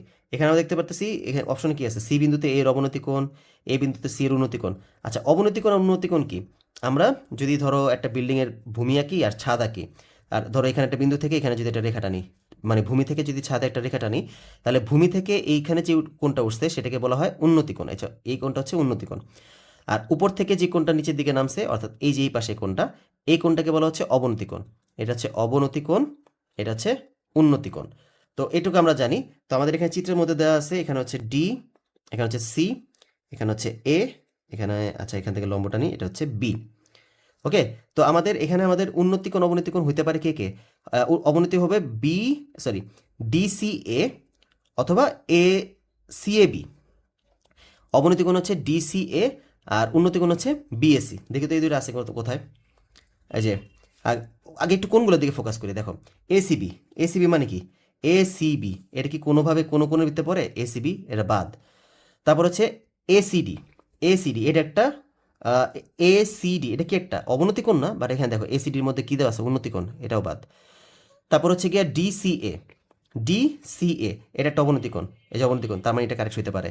এসিবি, এসিবি এটা তো ডেফিনেটলি কোনো কোণই না, এটা মানে কোণ তো ডেফিনেটলি, কিন্তু উন্নতি বা অবনতি না, তার মানে এটাও বাদ। অপশন কে তাহলে গ হচ্ছে কারেক্ট। ব্যাপারটা বুঝতে পারছো, ডান। তারপর আসি, এখানে কি বলছে, একটি বর্গের বাহুকে 3 গুণ করা হলে পরিবর্তিত ক্ষেত্রফল পূর্বাপেক্ষা কত গুণ বৃদ্ধি পাবে। এই কোশ্চেনটা নিয়ে অনেকে ঝামেলা হয়। ঝামেলাটা হয় কি, অনেকে বলে এটা 9 অ্যান্সার, অনেকে বলে এটা 8। তো ব্যাপারটা হচ্ছে দেখো দুইটাই অ্যান্সার হয়, কিন্তু দুইটা কন্ডিশনের ক্ষেত্রে। বলছে একটি বর্গের বাহুকে 3 গুণ করা হলে, ধরো একটা বর্গ ছিল এরকম, যার বাহু হচ্ছে এ এ এ, তাহলে এটার ক্ষেত্রফল কত দাঁড়াবে এ স্কোয়ার। আচ্ছা যদি এটা 3 গুণ করা হয় তখন বাহুটা কি হবে, তখন বাহুটা হবে 3a 3a 3a 3a, তখন এর ক্ষেত্রফল কত দাঁড়াবে 3a হোল স্কোয়ার, কারণ আমরা জানি বর্গের ক্ষেত্রফল কি এক বাহু স্কোয়ার। তার মানে এখানে 3a স্কোয়ার মানে কত 9a স্কোয়ার। এখন আগে ছিল a স্কোয়ার, পরে হয়েছে 9a স্কোয়ার। এখন যদি কোশ্চেনটা আমাদেরকে এভাবে করে যে একটি বর্গের বাহুকে 3 গুণ করা হলে পরিবর্তিত ক্ষেত্রফল কত হবে, তখন তুমি বলবা যে পরিবর্তিত ক্ষেত্রফল হবে 9a স্কোয়ার। কিন্তু বলছে যে পরিবর্তিত ক্ষেত্রফল পূর্বাপেক্ষা কত বৃদ্ধি পাবে। আগে ছিল a স্কোয়ার, এখন হচ্ছে কত 9a স্কোয়ার, কত গুণ বৃদ্ধি পাবে। তো দেখো এখানে বৃদ্ধির পরিমাণ কত, 9a স্কোয়ার থেকে যদি a স্কোয়ার বাদ দাও তাহলে কত গুণ হয়েছে দেখো তো, এখানে 8a স্কোয়ার আসছে। তার মানে দেখো তো বৃদ্ধি পাইছে 8a স্কোয়ার, কিন্তু হইছে কত গুণ 9a স্কোয়ার। কোশ্চেনের পার্থক্যটা বুঝতে পারতেছো, যদি তোমাকে জিজ্ঞেস করতো যে একটি বর্গের বাহুকে 3 গুণ করা হলে পরিবর্তিত ক্ষেত্রফল পূর্বাপেক্ষা কত কত গুণ হবে, পূর্বাপেক্ষা কত গুণ হবে, যদি বৃদ্ধির কথাটা না থাকতো, যদি বলতে যে পরিবর্তিত ক্ষেত্রফল পূর্বাপেক্ষা কত গুণ হবে, তখন তুমি বলতে যে 9 গুণ হবে। কিন্তু বলছে যে কত গুণ বৃদ্ধি পাবে, বৃদ্ধি পাবে মানে হচ্ছে গিয়ে মানে বর্তমান ক্ষেত্রফল থেকে আগের ক্ষেত্রফল বিয়োগ করার পর যে পার্সেন্টেজ আসবে সেই পরিমাণ গুণ বৃদ্ধি পাইছে। ব্যাপারটা কি বুঝতে পারছো, তো এখানে অ্যান্সার আসবে কত, এখানে আসবে 8 গুণ বৃদ্ধি পাইছে। ব্যাপারটা ক্লিয়ার। আচ্ছা তারপর আসি, তারপর কি বলছে, গমের সুজির ও ভুসির অনুপাত হচ্ছে 3:2, গমের সুজির শতকরা পরিমাণ কত। আচ্ছা শতকরা পরিমাণ মানে হচ্ছে 100 ভাগের মধ্যে কত ভাগ বের করতে বলছে। আচ্ছা সুজি আর ভুসির পরিমাণ হচ্ছে 3:2, 3:2, তার মানে এটা ধরলাম এটা হচ্ছে সুজি আর এটা হচ্ছে ভুসি। তাহলে বলো তো সুজি আর ভুসি মিলায় কত হয়, 3 + 2 মানে হচ্ছে 5। আমি কি বলতে পারি, তার মানে 5 ভাগের 3 ভাগ হচ্ছে সুজি আর 5 ভাগের 2 ভাগ হচ্ছে ভুসি। ব্যাপারটাকে আমরা এইভাবে রিপ্রেজেন্ট করতে পারি। ওকে, এখন আমাদের বলো 100 ভাগের মধ্যে চাইছে, যে 5 ভাগের 3 ভাগ হচ্ছে এত, তার মানে বলতে পারি এই জিনিসটাকে আমি এভাবে মানে সাজিতে পারি যে 100 এর 5 ভাগের কি চাইছে, এটা গমে সুজির পরিমাণ চাইছে, সুজি হচ্ছে কত, সুজি হচ্ছে 5 ভাগের 3। ব্যাপারটা কি বুঝতে পারছো, তার মানে যেহেতু 100তে শতকরা চাইছে, তো এই জন্য 100 ভাগের মানে 100 এর 5 ভাগের 3। ব্যাপারটা ক্লিয়ার হয়েছে। তো এইভাবে আমরা যদি করি তাহলে 5 20 120, তাহলে 3 20 60, 60%। ব্যাপারটা ক্লিয়ার। তো এভাবে আমরা এটাকে সলভ করতে পারি 5/3 তো তোমরা যারা করছো তৃতীয় অধ্যায়ের অঙ্কগুলো করছো মানে তৃতীয় অধ্যায় 3.7 যে অঙ্কগুলো আছে সেগুলো করলে তো সরি এটা তো 3.7 না, এটা হচ্ছে 11 অধ্যায় অনুপাতের অধ্যায় থেকে আসছে। 11.2 কিন্তু এই অঙ্কটা আছে আমাদের একদম রিটার্ন আকারেই আছে। ওকে, 11.2 আছে এই অঙ্কটা। তো এখানে কত আসবে? 60%। ঠিক আছে, তো তারপরটা আসি 26। Sine square A equals to 1/2 হলে কস 2 ইকোয়াস টু কত? Sine square A equals to মানে 1/2 হলে তো আমাদের আসছে কত? Sine square A equals to 1/2। তাহলে আমরা বলতে পারি কি সাইন কত? সাইনে হচ্ছে উপপক্ষে যদি রুট করে দাও 1/√2 আসবে। এখানে প্লাস মাইনাস আমরা ইউজ করবো না, বিকজ আমরা এখানে মাইনাস নিয়ে কাজ করি না। আচ্ছা ওকে, তো আমরা যদি সাইনের এখানে যদি সাইনের মান এত হয় তাহলে হচ্ছে কস 2 এর মান কত? তো আমরা এক কাজ করি, এখান থেকে এর মানটাকে বের করে ফেলতে পারি না? আমরা সাইন এ ইকোয়াস টু বলতে পারি সাইন 45 ডিগ্রি, কারণ 45 ডিগ্রি মান হচ্ছে 1/√2। এ দাঁড়াচ্ছে কত? 45। ক্লিয়ার? এর মান 45, তাহলে এখানে কত আছে? cos 2a মানে হচ্ছে cos 2 ইন্টু 45, সরি এখানে 45, তার মানে হচ্ছে cos 90 ডিগ্রি। আর cos 90 ডিগ্রি মান কত? 0। ঠিক আছে, ওকে, cos 90 ডিগ্রি মান 0, তার মানে এই যে এটা হচ্ছে অ্যান্সার। ক্লিয়ার? আচ্ছা, নিচের কোন সমীকরণ জোটটি সঙ্গতিপূর্ণ, পরস্পর অনির্ভরশীল ও অনন্য সমাধান বিশিষ্ট? অনন্য সমাধান মানে কি? মানে একটা মাত্র সমাধান আছে। সঙ্গতিপূর্ণ হইতে হবে, অনির্ভরশীল হইতে পারবে। তোমরা যখন জানাতে 12 অধ্যায়টা করো, 12 অধ্যায়ের মধ্যে কিন্তু একটা চার্ট আছে, সেই চার্টটা কিন্তু তোমার মুখস্থ রাখতে হবে। যদিও মুখস্থ রাখার প্রয়োজন হয় না, এটাকে মনে রাখার জন্য টেকনিক আছে, সেগুলো তো আমি এখন আসলে এখানে আলোচনা করা পসিবল না, আমি আমার ক্লাসের মধ্যে এগুলো সবসময় আলোচনা করি। আচ্ছা, তো এখন এটা কি করবা, আর তোমরা মোটামুটি এটা মুখস্থ রাখলে কিন্তু এটা বের করতে পারবা। সেটা কি করবো আমরা? সেটা হচ্ছে যে আমরা সামনে যে সহগগুলোকে যে এক্স আর ওয়াই এর সহগগুলোকে আমরা ফার্স্টে ভাগ করি, মানে যদি সেগুলো না মিলে তখন আবার আমরা এই পাশে যে ধ্রুব সংখ্যা থাকে সেটা দ্বারাও ভাগ করি। তো এখন আমি এটাকে করে দেখবো যে কোনটা সঙ্গতিপূর্ণ, পরস্পর অনির্ভরশীল আর অনন্য সমাধান বিশিষ্ট। তো আমাদের বইয়ের মধ্যে দেওয়া আছে এগুলো সমঞ্জস, অনির্ভরশীল আর হচ্ছে একটি মাত্র সমাধান। কিন্তু এখানে কিন্তু বলে দিচ্ছে যে মানে সঙ্গতিপূর্ণ। তো সঙ্গতিপূর্ণ মানে কিন্তু সমঞ্জস, আর অনির্ভরশীল তো অনির্ভরশীল হবে, আর অনন্য সমাধান বলতে একটি সমাধান বোঝাচ্ছে, এটা তো একটু আগে বললামই। এখন এই কন্ডিশনটা কোথায় পাওয়া যায়? এটা হচ্ছে যখন আমাদের a1/a2 is not equal to b1/b2 হয়, তখন আমরা এটা পাই যে সঙ্গতিপূর্ণ, অনির্ভরশীল এবং একটা সমাধান। এখানে ফোকাস রাখবা, এই যে এই ক্ষেত্রে কিন্তু একটা সমাধান পাওয়া যায়। ঠিক আছে, তো এখন দেখি কোনটার মধ্যে মিলে। প্রথমটার মধ্যে যদি এক্সের সহগ ধরো, এক্সের সহগ হচ্ছে 1, আর নিচে এক্সের সহগ হচ্ছে -2, তার মানে এটা মানে বলতে পারি যে -1/2। এখানেও দেখো ওয়াইয়ের সহগ হচ্ছে -1/2, আর নিচে ওয়াইয়ের সহগ হচ্ছে 1, তার মানে এটা মানে কি আলটিমেটলি -1/2। তার মানে দেখো এটা কি বলে যে a1/a2 আর b1/b2 কিন্তু মিলে গেছে, এখানেও -1/2 আসলো, এখানেও -1/2 আসছে, তার মানে এটা কিন্তু হবে না। খ নম্বর দেখি, খ নম্বর হচ্ছে 1/2 আর নিচে হচ্ছে 1, তার মানে আলটিমেট এটা রেজাল্ট কত? 1/2।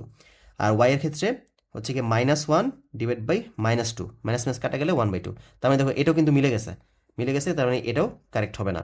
তারপর আসি এটা গ নাম্বারটা, এক্সের সহগ হচ্ছে 1, ওয়াই এবার এক্স মানে প্রথম সমীকরণে এক্সের সহগ হচ্ছে 1, দ্বিতীয় সমীকরণে এক্সের সহগ হচ্ছে 2।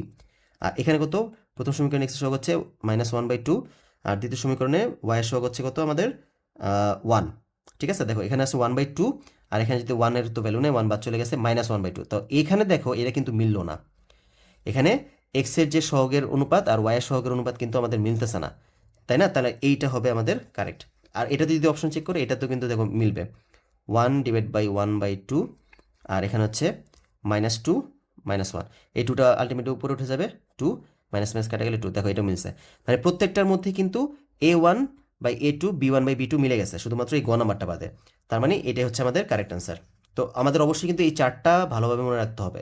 এই চারটা মনে রাখলেই কিন্তু আমরা এখান থেকে একটা মোটামুটি কোশ্চেন আসেই। তো আমাদের যদি পরীক্ষায় এই এই চ্যাপ্টারটা যদি থেকে থাকে, এখান থেকে এটা একটা কোশ্চেন আসবে, মাস্ট আসবে। তো এটাকে কিন্তু ভালোভাবে শিখে রাখতে হবে আমাদের। ওকে, তারপর কি বলছে? 2 0 4 4 0 -4 বিন্দুসমূহ কোন সমীকরণের লেখের উপর অবস্থিত? এখানে এই ব্যাপারটা বোঝাচ্ছে যে কোন একটা কোন সমীকরণ, এখানে আমরা 4টা সমীকরণ দেখতে পাচ্ছি, এই 4টা সমীকরণ 4টা সরলরেখাকে কিন্তু রিপ্রেজেন্ট করে। তাই না? এই যে এই একটা সমীকরণ ধরলাম, এটা হচ্ছে ক নাম্বার সমীকরণ, এটা হচ্ছে খ নাম্বার সমীকরণ, এটা হচ্ছে গ নাম্বার সমীকরণ। মানে হচ্ছে একটা যদি এক্স ওয়াই সমতল আঁকি আমরা, আঁকার পরে যদি একটা রেখা আঁকি, সেই রেখাটাকে কিন্তু এই যে এই সমীকরণগুলো দ্বারা রিপ্রেজেন্ট করে। এখন আমাদের জিজ্ঞেস করছে যে এই তিনটা বিন্দু এই যে নিচে সমীকরণগুলো আছে তার মধ্যে কার মধ্যে অবস্থান করতেছে, মানে কোন রেখার উপরে যে এই তিনটা বিন্দু এভাবে অবস্থান করতেছে, রেখার উপর অবস্থান করতেছে। তো এইগুলো সমাধান করার জন্য আমরা কি করি, আমরা এই বিন্দুগুলোকে দ্বারা এই সমীকরণগুলোকে সিদ্ধ করে দিই। সিদ্ধ মানে কি, আমরা মানগুলো বসায় বসায় দেখবো যে কোন অপশনটা মানে left hand side right hand side মিলে যাইতেছে। তখন যেইগুলোর জন্য মিলে যায় সেটি তাহলে আমাদের সেই সমীকরণকে সিদ্ধ করছে। সিদ্ধ করার ব্যাপারটি হচ্ছে এটা, এই বিন্দুগুলো যদি আমরা এখানে বসানোর পরে দিই যে না কারেক্ট হইতেছে, তখনই বুঝবো যে না এই বিন্দুটা এই সমীকরণের অন্তর্গত। তো আসলে দেখি চেক করি। তো ফার্স্ট অফ অল আমরা 2 0 দিয়ে চেক করি। এক্স এর মান হচ্ছে 2, ওয়াইয়ের মান হচ্ছে 0। তো এখানে ওয়াইয়ের মান যদি 0 হয়, এক্স এর মান যদি 2 হয়, তাহলে দেখো এটা কিন্তু মিলতেছে। প্রথম সমীকরণ কিন্তু এটা দ্বারা মিলছে। দ্বিতীয় সমীকরণে যদি বসাই ওয়াইয়ের মান হচ্ছে 4, এখানে যদি 4 বসাই, এক্স এর মান যদি 4 বসাই, 4 দুগুণে 8, এখানে কিন্তু -4 চলে আসে, তার মানে কিন্তু এটা হবে না। 2 নম্বর বিন্দু দিয়ে কিন্তু এটা সমীকরণটা সিদ্ধ হয় নাই। তারপর আবার এটাতে আসি, দেখি এক্স এর মান হচ্ছে এক্স এর মান 2, ওয়াইয়ের মান 0। এখানে যদি ওয়াইয়ের মান 0 হয়, এক্স এর মান যদি 2 বসাও, এটা কিন্তু সিদ্ধ হয় না। দেখো এখানে 0 আসে, এখানে কিন্তু 6 আসে, এটা কিন্তু কারেক্ট হবে না। তারপর আসো এটাতে, এখানে ওয়াইয়ের মান যদি 0 বসাই, এক্স এর মান যদি 2 বসাও, দেখো এক্স এর মান 2 - 4, 2 - 4 মানে হচ্ছে -2, কিন্তু ওয়াইয়ের মান কি 0 আসে, এটা মিলে না। তার মানে বাকি আছে এটাই হবে কারেক্ট। ঠিক আছে, দেখি একটু তবু মিলাই দেখি। ওয়াইয়ের মান কত 0, এক্স এর মান যদি 2 বসো, 2 দুগুণে 4, 4 থেকে 4 বিয়োগ করলে মিলছে। তার মানে এটা হচ্ছে আমাদের কারেক্ট আনসার। ঠিক আছে, মানে মোট কথা হচ্ছে যখন এরকম বলে না যে এত বিন্দু সমূহ কোন সমীকরণের লেখার উপর অবস্থিত, মানে হচ্ছে এই বিন্দুগুলো ওই সরলরেখাটার উপর অবস্থান করতেছে। আর যেহেতু সরলরেখার উপর অবস্থান করতেছে, তার মানে এই বিন্দুগুলোকে তুমি যদি সেই সরলরেখার মধ্যে বসাও, তাহলে left hand side right hand side তুমি সমান পাওয়ার কথা। ডান। তো আমাদের 28 পর্যন্ত হয়ে গেল। এখন আমরা 29 নম্বরে চলে যাই। 29 নম্বর কি বলছে? 29 নম্বর ফার্স্টে বলছে কি, অজীব রেখার লেখ আঁকতে ওয়াই অক্ষ বরাবর কোনটিকে ধরা হয়। দেখো অজীব রেখাটা দেখতে কেমন হয়, এই যে আমরা এক্স অক্ষ ওয়াই অক্ষ আঁকলাম। অজীব রেখা কিরকম হয়, যে এখান থেকে উঠে যে আস্তে আস্তে কন্টিনিউয়াস এটা কিন্তু বাড়তেই থাকে বাড়তেই থাকে, তাই না? এই বরাবর আমরা কি নিই, এই বরাবর আমরা শ্রেণীব্যাপ্তি নিই। আর এই বরাবর আমরা কি নিই মনে আছে, আমরা অজীব রেখা আঁকার সময় কিন্তু ক্রমযোজিত গণসংখ্যা আমাদের প্রয়োজন হয়। আর ক্রমযোজিত গণসংখ্যার মানেই কিন্তু এটা উপরের দিকে বাড়তে থাকবে, কারণ ক্রমযোজিত থেকে একটার পর একটা মানে আগের আগের গণসংখ্যার সাথে পরের গণসংখ্যা যোগ করলেই পরেই তো আমি পরের ক্রমযোজিত গণসংখ্যাগুলো পাই। তো এখানে দেখা যাচ্ছে ক্রমযোজিত গণসংখ্যাগুলো কিন্তু কন্টিনিউয়াসলি বাড়তেই থাকে। আর এই যে বাড়তে থাকে, তার মানে এই অক্ষ বরাবর আমরা কি ধরি, এই অক্ষ বরাবর আমরা ক্রমযোজিত ঘনসংখ্যা ধরি। তো এখানে অ্যান্সার আসবে কত, অ্যান্সার আসবে গ। ওয়াই অক্ষ বরাবর আমরা ক্রমযোজিত ঘনসংখ্যা ধরি। তারপর হচ্ছে মধ্যক নির্ণয়ের সূত্র। তো মধ্যক নির্ণয়ের সূত্রটা কি, মধ্যক নির্ণয়ের সূত্র হচ্ছে L plus n/2 minus FC into h/fm। ঠিক আছে, এটা কি, এল মানে কি, এর মানে হচ্ছে যে শ্রেণীতে মধ্যক বিদ্যমান সেই শ্রেণীর নিম্নসীমা। এন হচ্ছে টোটাল গণসংখ্যা। এফসি কি, যেই শ্রেণীতে মধ্যক বিদ্যমান তার পূর্ববর্তী শ্রেণী মানে আগের শ্রেণীর ক্রমযোজিত গণসংখ্যা। আর এটা হচ্ছে কি, এইচ হচ্ছে কি শ্রেণী ব্যাপ্তি। আর এফএমটা কি, এফএম হচ্ছে মধ্যক শ্রেণীর গণসংখ্যা। তো এটা আমরা দেখতে পাচ্ছি কোথায় আছে, এটা হচ্ছে গ নাম্বার আছে। তো এটাই হচ্ছে আমাদের অ্যান্সার। তারপর আসি, নিচে কোনটি অবিচ্ছিন্ন চলক। অবিচ্ছিন্ন চলক বলতে কি বোঝায়, এখন বিচ্ছিন্ন চলক আর অবিচ্ছিন্ন চলকের ব্যাপারটা কি, যেই চলকের মান দশমিকে আসা পসিবল সেগুলো হচ্ছে অবিচ্ছিন্ন চলক, আর যেই চলকের মান শুধুমাত্র পূর্ণ সংখ্যা আসে তা হচ্ছে বিচ্ছিন্ন চলক। ঠিক আছে, তো অবিচ্ছিন্ন এখানে দেখি তো কোনটা আসে। দেখো শ্রেণী মধ্যমান, দেখো শ্রেণী মধ্যমান তো চাইলে দশমিকে আসতে পারে না। আমরা তো অনেক পরিসংখ্যানে এমন অনেক অঙ্ক করছি যেগুলোতে শ্রেণী মধ্যমান 20 পয়েন্ট সামথিং, 20.5, 26.5 এরকম অনেক আসছে না। তো এটা কিন্তু দশমিকে আসতেছে, তার মানে এটাই কিন্তু অ্যান্সার। কারণ মোট কথা হচ্ছে যেই সকল চলকের মান দশমিকে আসা পসিবল তারাই হচ্ছে অবিচ্ছিন্ন চলক, আর যাদের মান দশমিকে আসা পসিবল না তারা হচ্ছে বিচ্ছিন্ন চলক। যেমন ধরো এখানে হচ্ছে কি তোমার শ্রেণী গণসংখ্যা, শ্রেণী গণসংখ্যা, গণসংখ্যা কি কখনো দশমিকে আসা সম্ভব? গণসংখ্যা মানে কি, কোনো একটা ব্যক্তির সংখ্যা, মানে কোনো একটা ব্যক্তির সংখ্যা তো বোঝায়। এখন ব্যক্তি কি কখনো দশমিক হইতে পারে, যে অমুক ব্যক্তির বডির অংশ হচ্ছে গিয়ে 2.5 বা অর্ধেক ব্যক্তি, এরকম কি আমরা বলতে পারি? তো ব্যাপার হচ্ছে গণসংখ্যা কিন্তু কোনো সময় দশমিক আসে না। শ্রেণী সংখ্যা সেমভাবে, শ্রেণী সংখ্যা তো কখনো দশমিক আসবে না। তাই না? একটা শ্রেণী, দুইটা শ্রেণী, তিনটা শ্রেণী এভাবে বলতে হবে। 1.5টা শ্রেণী আমরা তো এরকম কখনো বলি না। আর গণসংখ্যা যেহেতু বিচ্ছিন্ন, তার মানে ক্রমজিত গণসংখ্যাও বিচ্ছিন্ন হবে, কারণ গণসংখ্যাগুলোকে যোগ করেই তো আমরা ক্রমজিত গণসংখ্যা পাই। তার মানে এটা হচ্ছে কারেক্ট অ্যান্সার। তারপর হচ্ছে 32, এবিসি সমবাহু ত্রিভুজের পরিসীমা এবং ক্ষেত্রফলের সাংখ্যমান সমান হলে এবি ইকুয়ালস টু কত একক? দেখো, এবিসি সমবাহু ত্রিভুজ, এই হচ্ছে এবিসি সমবাহু ত্রিভুজ, এ বি সি। বলছে এই ত্রিভুজের পরিসীমা এবং ক্ষেত্রফলের সাংখ্যমান সমান। ধরলাম পরিসীমা, আমরা এগুলো বাহুকে ধরলাম এ করে, তাহলে পরিসীমা কত দাঁড়াবে? 3 বাহুর যোগফল মানে 3a। আর বলছে ক্ষেত্রফলের সাংখ্যমান, মানে এটার ক্ষেত্রফল যে আসবে না, এখানে যে সংখ্যাটা পাইছি আমরা 3a, আর ক্ষেত্রফলে যে সংখ্যাটা পাবো সেই সংখ্যা দুইটা পরস্পর সমান, মানে এই দুইটা পরস্পর সমান হবে। এখন যদি আমরা একটা ত্রিভুজের 3টা বাহু, মানে সমবাহু ত্রিভুজের 3টা বাহু যদি হয় এ, তাহলে সেটার ক্ষেত্রফল নির্ণয়ের সূত্র কি? √3/4 a স্কোয়ার, তাই না? এটাও একটা সংখ্যা, এটাও একটা সংখ্যা, তো এই দুইটা সংখ্যা পরস্পর সমান বলা হয়েছে আমাদের, যে সাংখ্যমান সমান। তো এখান থেকে আমাদের তাহলে এ বি এর মান কত? এ বি বলতে কি, মূলত এর মানটাই এখানে বের করতে বলা হয়েছে। তো আমরা এখানে কি করতে পারি? 4কে পাশে নিয়ে যাই, 3 × 4 ডিভাইড বাই √3 ইকুয়ালস টু কত? একে এ স্কোয়ার বাই এ, তাই না? তাহলে এখানে কত আসছে? √3 যদি একটা 3কে ভাগ করো, তাহলে আরেকটা √3 থাকে, তাহলে এখানে আসবে 4√3, এখানে হচ্ছে আমাদের এ। তাহলে একটা বাহুর মান কত পাচ্ছি আমরা? 4√3। অ্যান্সার হচ্ছে কত? এই যে 4√3। দেখছো, সূত্রটা কিন্তু একদম তোতা পাখির মতো মুখস্থ রাখতে হবে, আনলেস কিন্তু এগুলো পারবা না। সূত্র চিন্তা করতে করতে দেখবা যে সময় চলে গেছে। তো আর কিছু করণ না করো, ভালো করে সূত্রগুলো কিন্তু মাথায় রাখতে হবে, যে নয়তো কিন্তু ওই যে দেখছি তো, সূত্র ছাড়া কিন্তু এগুলো অচল। তারপর আসি, log 3 + log 9 + log 27 ... ধারাটির পরবর্তী পদ হচ্ছে log 81। এটি একটি সমান্তর ধারা, এর সাধারণ অন্তর হচ্ছে log 6। তো এখানে দুইটাই কারেক্ট মনে হইতেছে। দেখো এখানে কি আছে? log 3 + log 9 + log 27 +...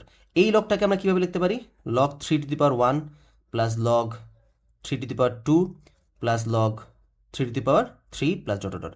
তো আমরা জানি যে লগারিদমের ক্ষেত্রে এখানে যে পাওয়ারটা থাকে সেটা সামনে চলে আসে, মানে হচ্ছে 1 log 3, 2 log 3, 3 log 3 ... তাহলে দেখো, এবার যদি তুমি এসে কমন নাও, সব log 3কে যদি কমন নাও, তাহলে 1 + 2 + 3 +... এই যে ইন্টু log 3 এসে বসতে, বুঝছো? তাহলে বলো তো এটা কি ধারা? এটা সমান্তর ধারা, দ্যাট মিনস এটা কারেক্ট। তারপর বলছে ধারাটির পরবর্তী পদ হচ্ছে 81। দেখো, যদি 3 হয়, তারপরের পদটা কত আসবে? 4। তার মানে এই যে এখানে পাওয়ার, এটা 3⁻3 আসছে, এর পরের পদটা কত আসবে? log 3⁻4, log 3⁻4। আর 3⁻4 মানে কি? 3⁻4 মানে কিন্তু log 81। তার মানে এটাও কারেক্ট। ধারাটির সাধারণ অন্তর হচ্ছে log 6, এটা কি কারেক্ট? দেখো, 1 log 3, 2 log 3, তার মানে 1 log 3 এর সাথে আরেকটা log 3 যোগ করার কারণে কিন্তু 2 log 3 আসছে। মানে বুঝতে পারছো, এখানে কিন্তু সাধারণ অন্তর হচ্ছে log 3। মানে ব্যাপারটা হচ্ছে এইভাবে বলতে পারো, 2 log 3 - log 3, মানে দুইটা log 3 থেকে যদি একটা log 3 বাদ দাও, তাহলে কত থাকে? log 3। কারণ আমরা সাধারণ অন্তর তো এইভাবে বের করি, দ্বিতীয় পদ বিয়োগ প্রথম পদ, দ্বিতীয় পদ থেকে প্রথম পদ বিয়োগ করছি, আমরা সাধারণ অন্তর পেয়ে গেছি। সাধারণ অন্তর আসছে log 3, আর এখানে আছে কত? log 6। তার মানে এটা ভুল। অ্যান্সার হবে কত? 1 আর 2। ডান। তারপর হচ্ছে গিয়ে এখানে দেখো, এই যে এই চিত্র দেওয়া আছে, BC equals to 8 centimetre. BC কোথায়? এই যে বিসি হচ্ছে 8 সেন্টিমিটার, এসি হচ্ছে 10, এসি পুরোটা হচ্ছে 10। তারপর ডি ও ই হচ্ছে এ বি ও এসি এর মধ্যবিন্দু, ডি আর ই হচ্ছে এ বি আর এসি এর মধ্যবিন্দু, এটার মধ্যবিন্দু। তাহলে উপরের চিত্রের আলোকে 34, 35 নাম্বারটা সলভ করতে বলছে। তো আসো, প্রথমে বলছে এ বি বাহুর দৈর্ঘ্য কত সেন্টিমিটার? এ বি কোথায়? এ বি হচ্ছে এটা। এটা তো সিম্পল জিনিস, পিথাগোরাসের উপপাদ্য মেরে দিলে চলে আসবে। তাহলে আমরা এ বি কত বলতে পারি? এ বি হচ্ছে রুট, এই যে অতিভুজ স্কোয়ার 10 স্কোয়ার মাইনাস ভূমি স্কোয়ার যদি হিসেব করি, তাহলে আসবে কত? রুট 100 মাইনাস এখানে আর একটা 64, 64, মানে √36, মানে হচ্ছে 6। তাহলে এ বির মান কত দাঁড়াবে? 6 সেন্টিমিটার। ডান, এটা হয়ে গেল। ত্রিভুজ ক্ষেত্র বিডিই এর ক্ষেত্রফল কত বর্গ সেন্টিমিটার? বিডিই কোথায় আছে দেখি তো, এই যে বিডিই, বিডিই এর ক্ষেত্রফল চাইছে, এই যে এটার ক্ষেত্রফল চাইছে। এখন ক্ষেত্রফল নির্ণয় সূত্র কি? হাফ ইন্টু ভূমি ইন্টু উচ্চতা, এটা হচ্ছে বেসিক সূত্র আমাদের, হাফ ইন্টু ভূমি ইন্টু উচ্চতা। এখানে তো বিডিই যে কি ধরনের ত্রিভুজ বলা নাই, যদি সমবাহু বলে দিত তাহলে আমরা হয়তো √3/4 a স্কয়ার অ্যাপ্লাই করতে পারতাম। তো এখানে যেহেতু কিছু বলা নাই, তার মানে আমরা বুঝতে পারতেছি যে হাফ ইন্টু ভূমি ইন্টু উচ্চতাটাই অ্যাপ্লাই হবে এখানে। তো দেখি আসলে সবগুলো তথ্য দেওয়া আছে কিনা। দেখো তো, আমরা অলরেডি এ বির মান পাইছি কত 6, আর এখানে বলা আছে দেখো ডি হচ্ছে এ বি এর মধ্যবিন্দু, তার মানে এটা যদি 6 হয় তো বলতে পারি এটা হচ্ছে 3, এটা হচ্ছে 3, ডান। তো দেখো আমরা এইটা পেয়ে গেছি, 3 মান পেয়ে গেছি, এই ত্রিভুজের মধ্যে যেটা দরকার ছিল সেটা আমি এতটুকু পাইছি। এখন কথা হচ্ছে হাফ ইন্টু ভূমিটির যদি উচ্চতা আমি অ্যাপ্লাই করতে যাই, তাহলে এটা যদি ভূমি ধরি এটা হবে উচ্চতা, কিভাবে? আর উচ্চতা হইতে হলে তো সেটা লম্ব হওয়া লাগবে, এটা কি লম্ব? তো আমি এটা কিভাবে বুঝলাম যেটা লম্ব? এখানে কোনো লম্বের চিহ্ন দেওয়া নাই। লম্বের চিহ্ন দেওয়া লাগবে না, আমরা এমনিতেই বুঝি। কীভাবে বুঝি জানো? কারণ এটা হচ্ছে মধ্যবিন্দু, এটা হচ্ছে মধ্যবিন্দু। আমরা একটা উপপাদ্য পড়ছি, কোনো ত্রিভুজের মধ্যে দুইটা বাহুর মধ্যবিন্দুকে যদি আমরা যোগ করে দেই সেটা তৃতীয় বাহুর সমান্তরাল হয় এবং দৈর্ঘ্যে তার অর্ধেক হয়। এটা যদি 8 হয় এটা হবে 4, এবং এরা সমান্তরাল আছে, তার মানে এই কোণটা আর এই কোণটা সমান হবে, কারণ এরা অনুরূপ কোণ হয়ে যাবে। দেখো তো এখানে এই কোণটা কি সমকোণ না? এই কোণটা যদি সমকোণ হয় তার মানে এই কোণটাও সমকোণ হবে, অনুরূপ কোণ এই যে। আর এটা যদি সমকোণ হয় তার মানে ভিতরেরটাও সমকোণ হবে। তার মানে আমরা বুঝতে পারতেছি যে এখানে ডিই বিডি এর উপর লম্ব আকার আছে, দ্যাট মিনস এটাকে আমি লম্ব বলতে পারি, কোনো ক্ষতি নেই আমার, লম্ব বা উচ্চতা বলতে পারি। তার মানে আমি ভূমি জানি 3, এখন আমাদের ডি এর মান লাগবে। এখানে আমরা কি শিখলাম? যে দুইটা বাহুর মধ্যবিন্দু যদি যোগ করি তাহলে যে রেখাটা পাই সেটা তৃতীয় বাহুর অর্ধেক হয়। এটা যদি 8, এটা কত হয়ে যাবে? এটা হয়ে যাবে 4। ব্যাপারটা বুঝতে পারছো? এটা হয়ে গেছে 4। তার মানে এখন বলো বিডিই ত্রিভুজের মধ্যে, ত্রিভুজ বিডিই এর মধ্যে আমরা বলতে পারি হাফ ইন্টু ভূমি কত? ভূমি ধরছি আমি বিডিকে, উচ্চতা কত? উচ্চতা হচ্ছে ডিই কে, তাহলে কত আসবে? হাফ ইন্টু বিডি হচ্ছে 3, ডিই হচ্ছে 4, কাটাকাটি করলে 2 মানে 6। তার মানে বিডি এর ক্ষেত্রফল কত দাঁড়াচ্ছে? বিডি এর ক্ষেত্রফল দাঁড়াচ্ছে 6 বর্গ সেন্টিমিটার। দেখছো এখানে উপপাদ্যের কত বেসিক ব্যাপার আছে। এখন তুমি যদি ধরো, তুমি যদি এভাবে পড়ো যে আমরা এখানে কি বলে, যদি শুধুমাত্র এগুলোকে মুখস্থ করে চলে যাও তাহলে কি বলো এই কনসেপ্ট কি তোমার ক্লিয়ার হবে? এই কনসেপ্ট কিন্তু তোমার ক্লিয়ার হবে না। তো তোমার উপপাদ্যে কিন্তু এই ব্যাপারগুলো খুব ডিপ থিঙ্কিং করে তোমার সলভিং ক্যাপাবিলিটি ভালো রাখতে হবে। ব্যাপারটা বুঝতে পারছো? তো আমি আমার কোর্সের মধ্যে মোটামুটি এভাবেই বোঝানোর চেষ্টা করি, সবগুলো ভেঙে ভেঙে বোঝানোর চেষ্টা করি, সবগুলো ব্যাখ্যা দিয়ে চেষ্টা করি। মোট কথা হচ্ছে তোমার সলভিং ক্যাপাবিলিটিটা বাড়ানোর চেষ্টা করি। তো তোমরা চাইলে আমার কোর্সে অ্যাডমিট হতে পারো, যদি তোমাদের মনে হয় যে না আমি এখান থেকে কিছু শিখতে পারবো, কিছু ভালো জিনিস শিখতে পারবো, তাহলে তোমরা অবশ্যই আমার কোর্সে অ্যাডমিট হতে পারো। ঠিক আছে? ওকে, তারপর আসি 36 নাম্বারটা। 36 নাম্বারটা কি বলছে?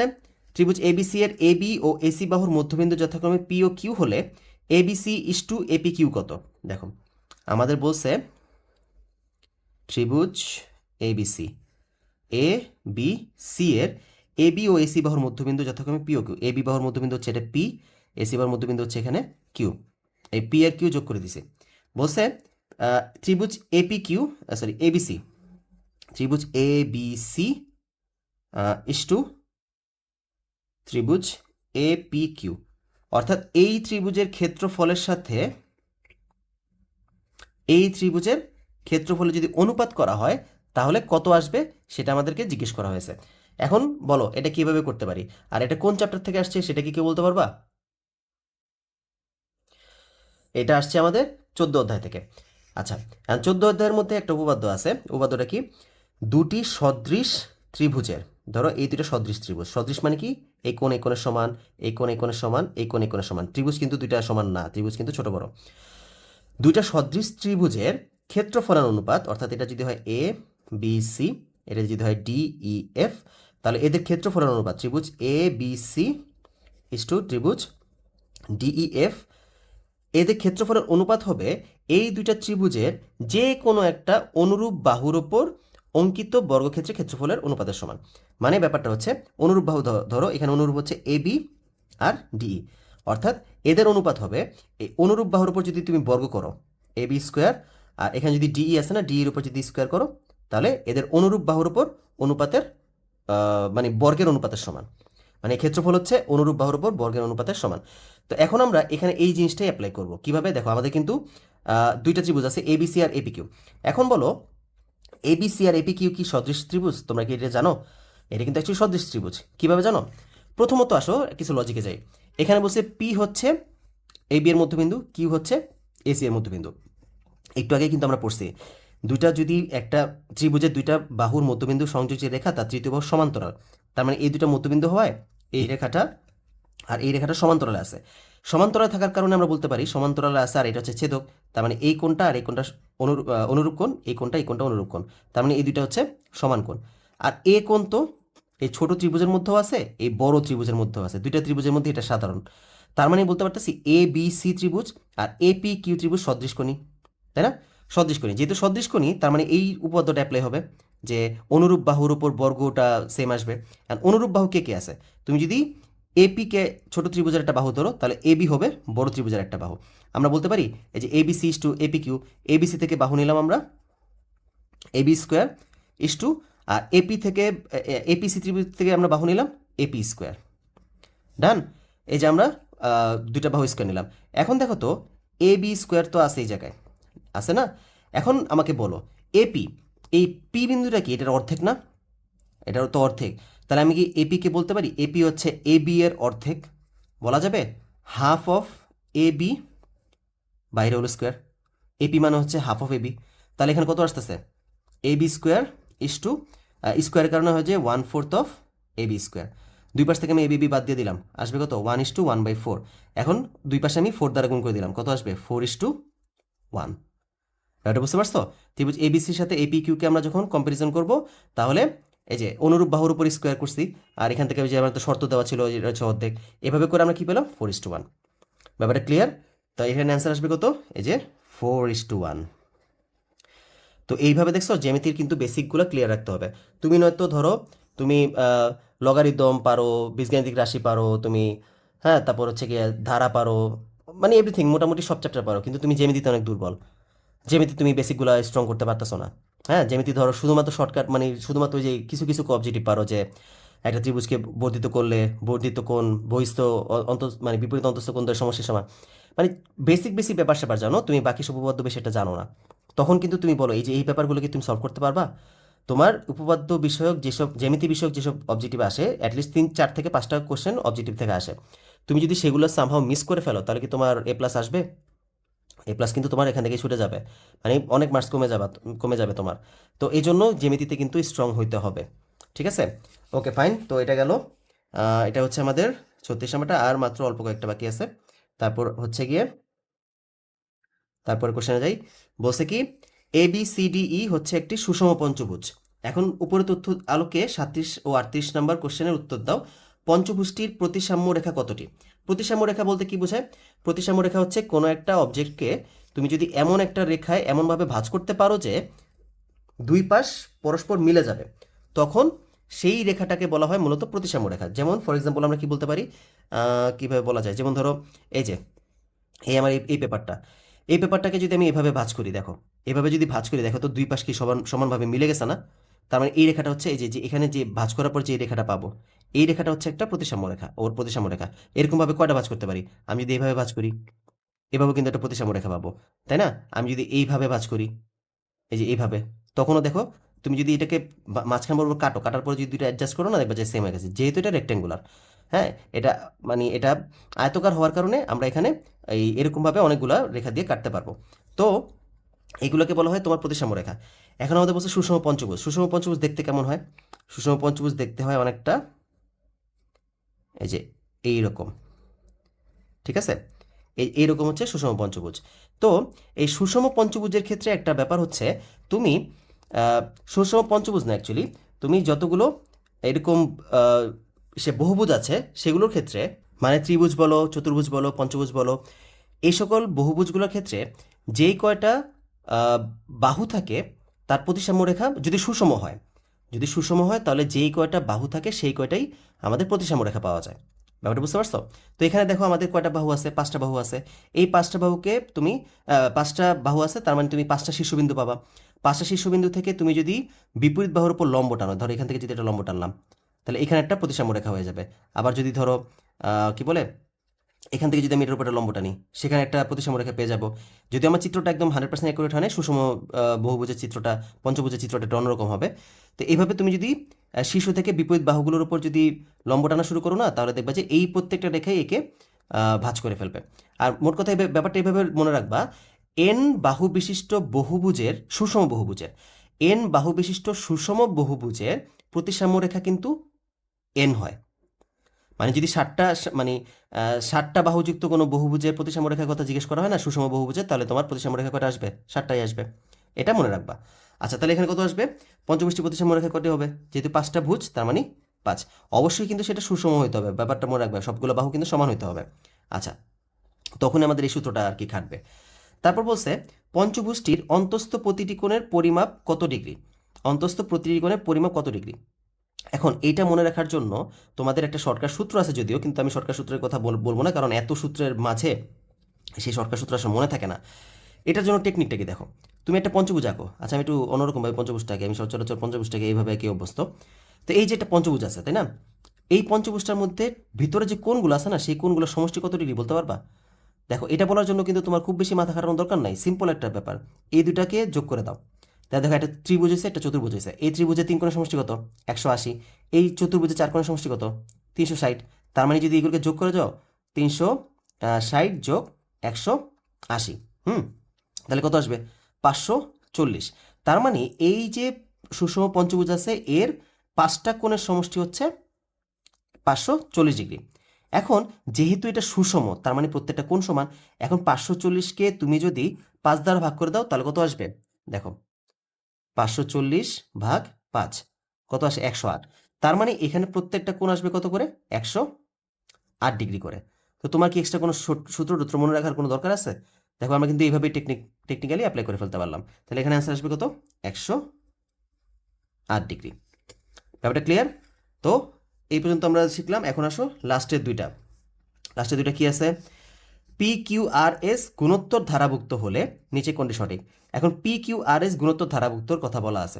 ব্যাপারটা বুঝো, একটা আমরা সিম্পল একটা অ্যান্সার দিয়ে মানে ইসে করে দেখি যে আমাদের যদি কোনো গুণোত্তর ধারা হয়, দেখো তো, ধরলাম গুণোত্তর ধারা কী ধরবো? 2, তারপর হচ্ছে 4, 8, তারপর হচ্ছে 16, 32। দেখো তো, এটা যদি একটা গুণোত্তর ধারা হয়, এই ধারার মধ্যে আমরা সাধারণ অনুপাত কীভাবে বের করি? দ্বিতীয় পদ ভাগ প্রথম পদ। ধরলাম এটা হচ্ছে এ বি সি ডি। আচ্ছা, এবিসি না, আমাদের দেখেছি যেহেতু পি কিউ আর এস, আমি পি কিউ আর এসে ধরি। এটা হচ্ছে পি কিউ আর এস। হ্যাঁ, দেখো তো, দ্বিতীয় পদকে যদি তুমি প্রথম পদ দ্বারা ভাগ করো, তাহলে যে অনুপাত পাও, অর্থাৎ 4/2 মানে কত? 2। আবার তৃতীয় পদকে তুমি দ্বিতীয় পদ দ্বারা ভাগ করলে কিন্তু সেম অনুপাত পাও, 8/4 মানে কত? 2। মোট কথা হচ্ছে এই পাশাপাশি দুইটা পদের অনুপাত কিন্তু আমাদের সেম আসতেছে। তবে বি কেয়ারফুল, পেছনেরটা বিয়োগ আগেরটা, আবার আগেরটা বিয়োগ পেছনেরটা করতে যাও না।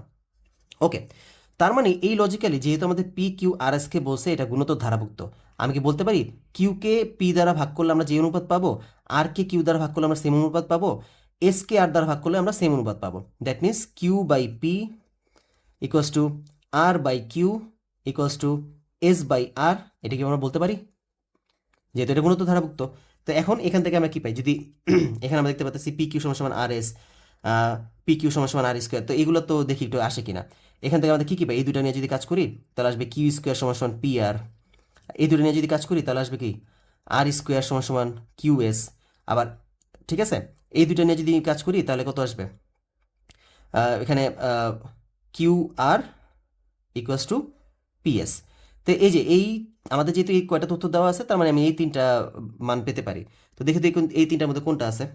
কিউ স্কোয়ার সমান পি আর আছে না কিউ স্কোয়ার সমান পি আর নাই? আর স্কোয়ার সমান কিউ এস, আর স্কোয়ার, এই যে আর স্কোয়ার সমান কিউ এস চলে আসছে, দেখছো? তাহলে এইটাই কিন্তু আমাদের অ্যান্সার হবে। আর PS equals to Q R কি আছে? পিএস ইকুয়ালস টু কিউ আরটাও নাই।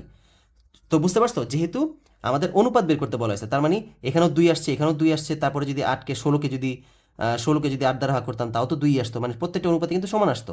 তো সেমভাবে যদি আমাদের পি কিউ আর এস একটা অনুপাত হয়, ধারা হয়, তার মানে কিউকে পি দ্বারা ভাগ করলে যে অনুপাত পাবো, আর কে কিউ দ্বারা ভাগ করলে সেম একই মানই পাবো, এস কে আর দ্বারা ভাগ করলে আমাদের সেম একই মানই পাবো। তারপর এখান থেকে আমি ক্যালকুলেশন করে দেখলাম যে কোনটা মিলতেছে। ব্যাপারটা ক্লিয়ার হয়েছে? ঠিক আছে, তোমাদের যদি বেসিক স্ট্রং থাকে তখন কিন্তু এগুলো দেখার সাথে সাথেই মাথায় চলে আসার কথা। আচ্ছা, তারপর হচ্ছে গিয়ে লাস্টের অঙ্ক। বলছে নিচের কোন ধারার প্রথম 11টি পদের সমষ্টি হচ্ছে 121? নিচের কোন ধারার প্রথম 11টি পদের সমষ্টি হচ্ছে 121? এখন এটার জন্য তুমি কি করতে পারো? কোন ধারার 11টি পদের সমষ্টি, এটা একটু দেখতে একটু বড় বড় অঙ্কই মনে হচ্ছে, এবং এটাতে মোটামুটি ভালোই টাইম লাগবে। তো আসলে এটা সমাধান করা যাক। প্রথমটা চেক করি, এগুলো তো সবগুলোই সমান্তর ধারা মনে হচ্ছে। এখানে এটা তো সমান্তর ধারা, 1 2 3, তার মানে 1 করে বাড়তেছে, 3 5 7, এখানে 2 করে বাড়তেছে। এটা 1 থেকে 4 হচ্ছে 3, 4 থেকে 9 হচ্ছে আবার 5। তো এটা তো আবার একটু অন্যরকম ধারা হয়ে গেছে। আচ্ছা, 1 3 5 এটাও 2 করে বাড়তেছে, তার মানে এটা সমান্তর ধারা। তা এটা মোটামুটি হবে না শিওর, বিকজ এটা আমাদের এটাও একটা ধারা, এটাও একটা ধারার মধ্যে পড়ে, কিন্তু আমাদের বইয়ের মধ্যে এটা নিয়ে তেমন এই ধারা নিয়ে কোনো আলোচনা করা নেই, তার মানে এটা অ্যান্সার হবে না। এখন বাকিগুলোতে কীভাবে চেক করবো দেখো, এটা হচ্ছে 1+2+3 মানে হচ্ছে n সংখ্যক স্বাভাবিক সংখ্যার সমষ্টি। তো n সংখ্যক স্বাভাবিক সংখ্যার সমষ্টির সূত্র কিন্তু আমরা জানি n into n+1 divide by 2। তো এখানে বসাই দিই 11 ইন্টু 11 যোগ 1 divide by 2, 11 into 12 divide by 2 মানে হচ্ছে 6, 66। তো এটা তো হচ্ছে না। এখন বাকি দুটো অপশনকে কীভাবে চেক করি দেখো, 3+5+7, 1+3+5। তো একটা জিনিস লেখো, এগুলো যদি আমি এইভাবে ধরো প্রত্যেকটাতে যে আমাদের ধারার সূত্র কি n/2 2a plus n-1 into d, তাই না? এখন আমি যদি সবগুলোর মধ্যে এভাবে সূত্র অ্যাপ্লাই করতে চাই দুনিয়ার সময় লাগবে। দেখো আমি একটা সিমিলারিটি খুঁজে পাওয়া যায় কিনা এখানে। আমরা এখানে দেখতে পাচ্ছি 3, 5, 7 মানে এটা কিন্তু বিজোড় সংখ্যা, 1, 3, 5 তার মানে এটাও কিন্তু বিজোড় সংখ্যা। এখন আমরা n সংখ্যক বিজোড় সংখ্যার সমষ্টির একটা সূত্র জানি, সেটা হচ্ছে n²। ব্যাপারটা বুঝতে পারছো? আমাদের কিন্তু বইয়ের মধ্যে একটা অঙ্কই ছিল এরকম যে 1+3+5+... এটার n সংখ্যক পদের সমষ্টি। সেখানে আমরা দেখছিলাম যে এটার n সংখ্যক পদের সমষ্টি দ্বারা n², তার মানে এটা কিন্তু একটা সূত্র। তো এখানে দেখো, এখানে আছে 3+5+7, এটা কিন্তু একটা দেখো বিজোড় সংখ্যাই দেখতেছি না আমরা, শুধু মিসিং আছে কি সামনে 1 মিসিং আছে। তো আমি 1টাকে মিসিং যেহেতু আছে, তো এই যে আমি একটা কাজ করি, একটা 1 এক্সট্রাভাবে নিয়ে নিলাম, নিয়ে দেন আমি আবার বাইরের থেকে একটা 1 বিয়োগ করে দিলাম। ব্যাপারটা বুঝতে পারছো? মানে 1 এক্সট্রা নিচ্ছি কেন, তার মানে আমি এখানে এখন সূত্রটা অ্যাপ্লাই করতে পারবো n², that means 11 whole square minus 1 মানে হচ্ছে 121 মাইনাস 1, দ্যাট মিনস হচ্ছে গিয়ে 120 আসতেছে। তার মানে এই ধারাটার সমষ্টি পাচ্ছি আমরা 120। এটা কত আসবে? 1+3+5, দেখো এটা কিন্তু এই যে ডিরেক্ট সূত্রে পড়ে যাইতেছে n সংখ্যক স্বাভাবিক সংখ্যার সমষ্টি, মানে n² মানে হচ্ছে 11², দ্যাট মিনস 121। ব্যাপারটা বুঝতে পারছো? আর এখানে কি করছি আমরা, এখানে আমাদের এইটাকে যদি ধারায় সূত্রে নিতে হইতো তার মানে একটা 1 দরকার ছিল, একটা 1 এক্সট্রা আনছি আর একটা 1 বিয়োগ করে দিয়েছি, তারপরে কিন্তু আমরা যে n² সূত্রে চলে যেতে পারছি। তো এই ব্যাপারটা কিন্তু মাথায় রাখতে হবে, এটা কিন্তু খুব গুরুত্বপূর্ণ একটা অঙ্ক ছিল। কারণ হচ্ছে গিয়ে এটা যদি আমি নর্মালি এই সূত্র দিয়ে অ্যাপ্লাই করতে যেতাম তাহলে কিন্তু দুনিয়ার সময় লাগতো। প্রথমত আমি এটাকে কিন্তু মানে আউট করে দিছি, কি জন্য? যখন দেখতে পাচ্ছি এখানে ব্যবধান হচ্ছে 3, 5 এবং গুণাকারও এরা বাড়তেছে না, তার মানে আমরা আমাদের 9-10-এর বইয়ে যেই ধারা শিখছি এটা কিন্তু সেই ধারার মধ্যে পড়ে না। এই জন্য আমি এটা ফার্স্টে বাদ দিয়ে দিছি, এর বাইরে থেকে তো আসলে আমাদের কোশ্চেন আসার কথা না। তারপর এটা হচ্ছে n সংখ্যক স্বাভাবিক সংখ্যার সমষ্টি, এত নর্মালি আমরা পেরে গেছি। এই দুইটা নিয়ে একটু ঝামেলা পড়ছিলাম, কিন্তু দেখলাম যে এটা যেহেতু বিজোড় সংখ্যায় আছে, আর বিজোড় সংখ্যক n সংখ্যক বিজোড় সংখ্যার সমষ্টি আমরা জানি n²। তো এখানে আমি এটার মধ্যে ডিরেক্ট n² অ্যাপ্লাই করে দিছি, এটার মধ্যে একটা 1 মিসিং ছিল, 1টাকে অ্যাড করছি, আবার লাস্টে যোগফল থেকে 1 বাদ দিয়ে দিছি, কারণ মানে পরিবর্তন করা যাবে না। এভাবে করার কারণে দেখো আমরা এটার অপশনটা পেয়ে গেছি, এটার অ্যান্সার হবে ঘ। ঠিক আছে? তো এই হচ্ছে আমাদের সম্পূর্ণ কোশ্চেন শেষ হলো। এখন ব্যাপার হচ্ছে তোমরা এই ভিডিওটা দেখে আশা করি অনেক কিছু শিখতে পারছো, নতুন নতুন কিছু জিনিসও ছিল, প্লাস হচ্ছে পুরো বইটা কিন্তু একবারে একটু রিভিশন হয়ে গেল। তো তোমাদের যাদের অলরেডি প্রিপারেশন আছে, পুরো বইয়ের ওপর প্রিপারেশন আছে, তারাই কিন্তু শুধুমাত্র এই বোর্ড কোশ্চেন সলভ করতে আসবা।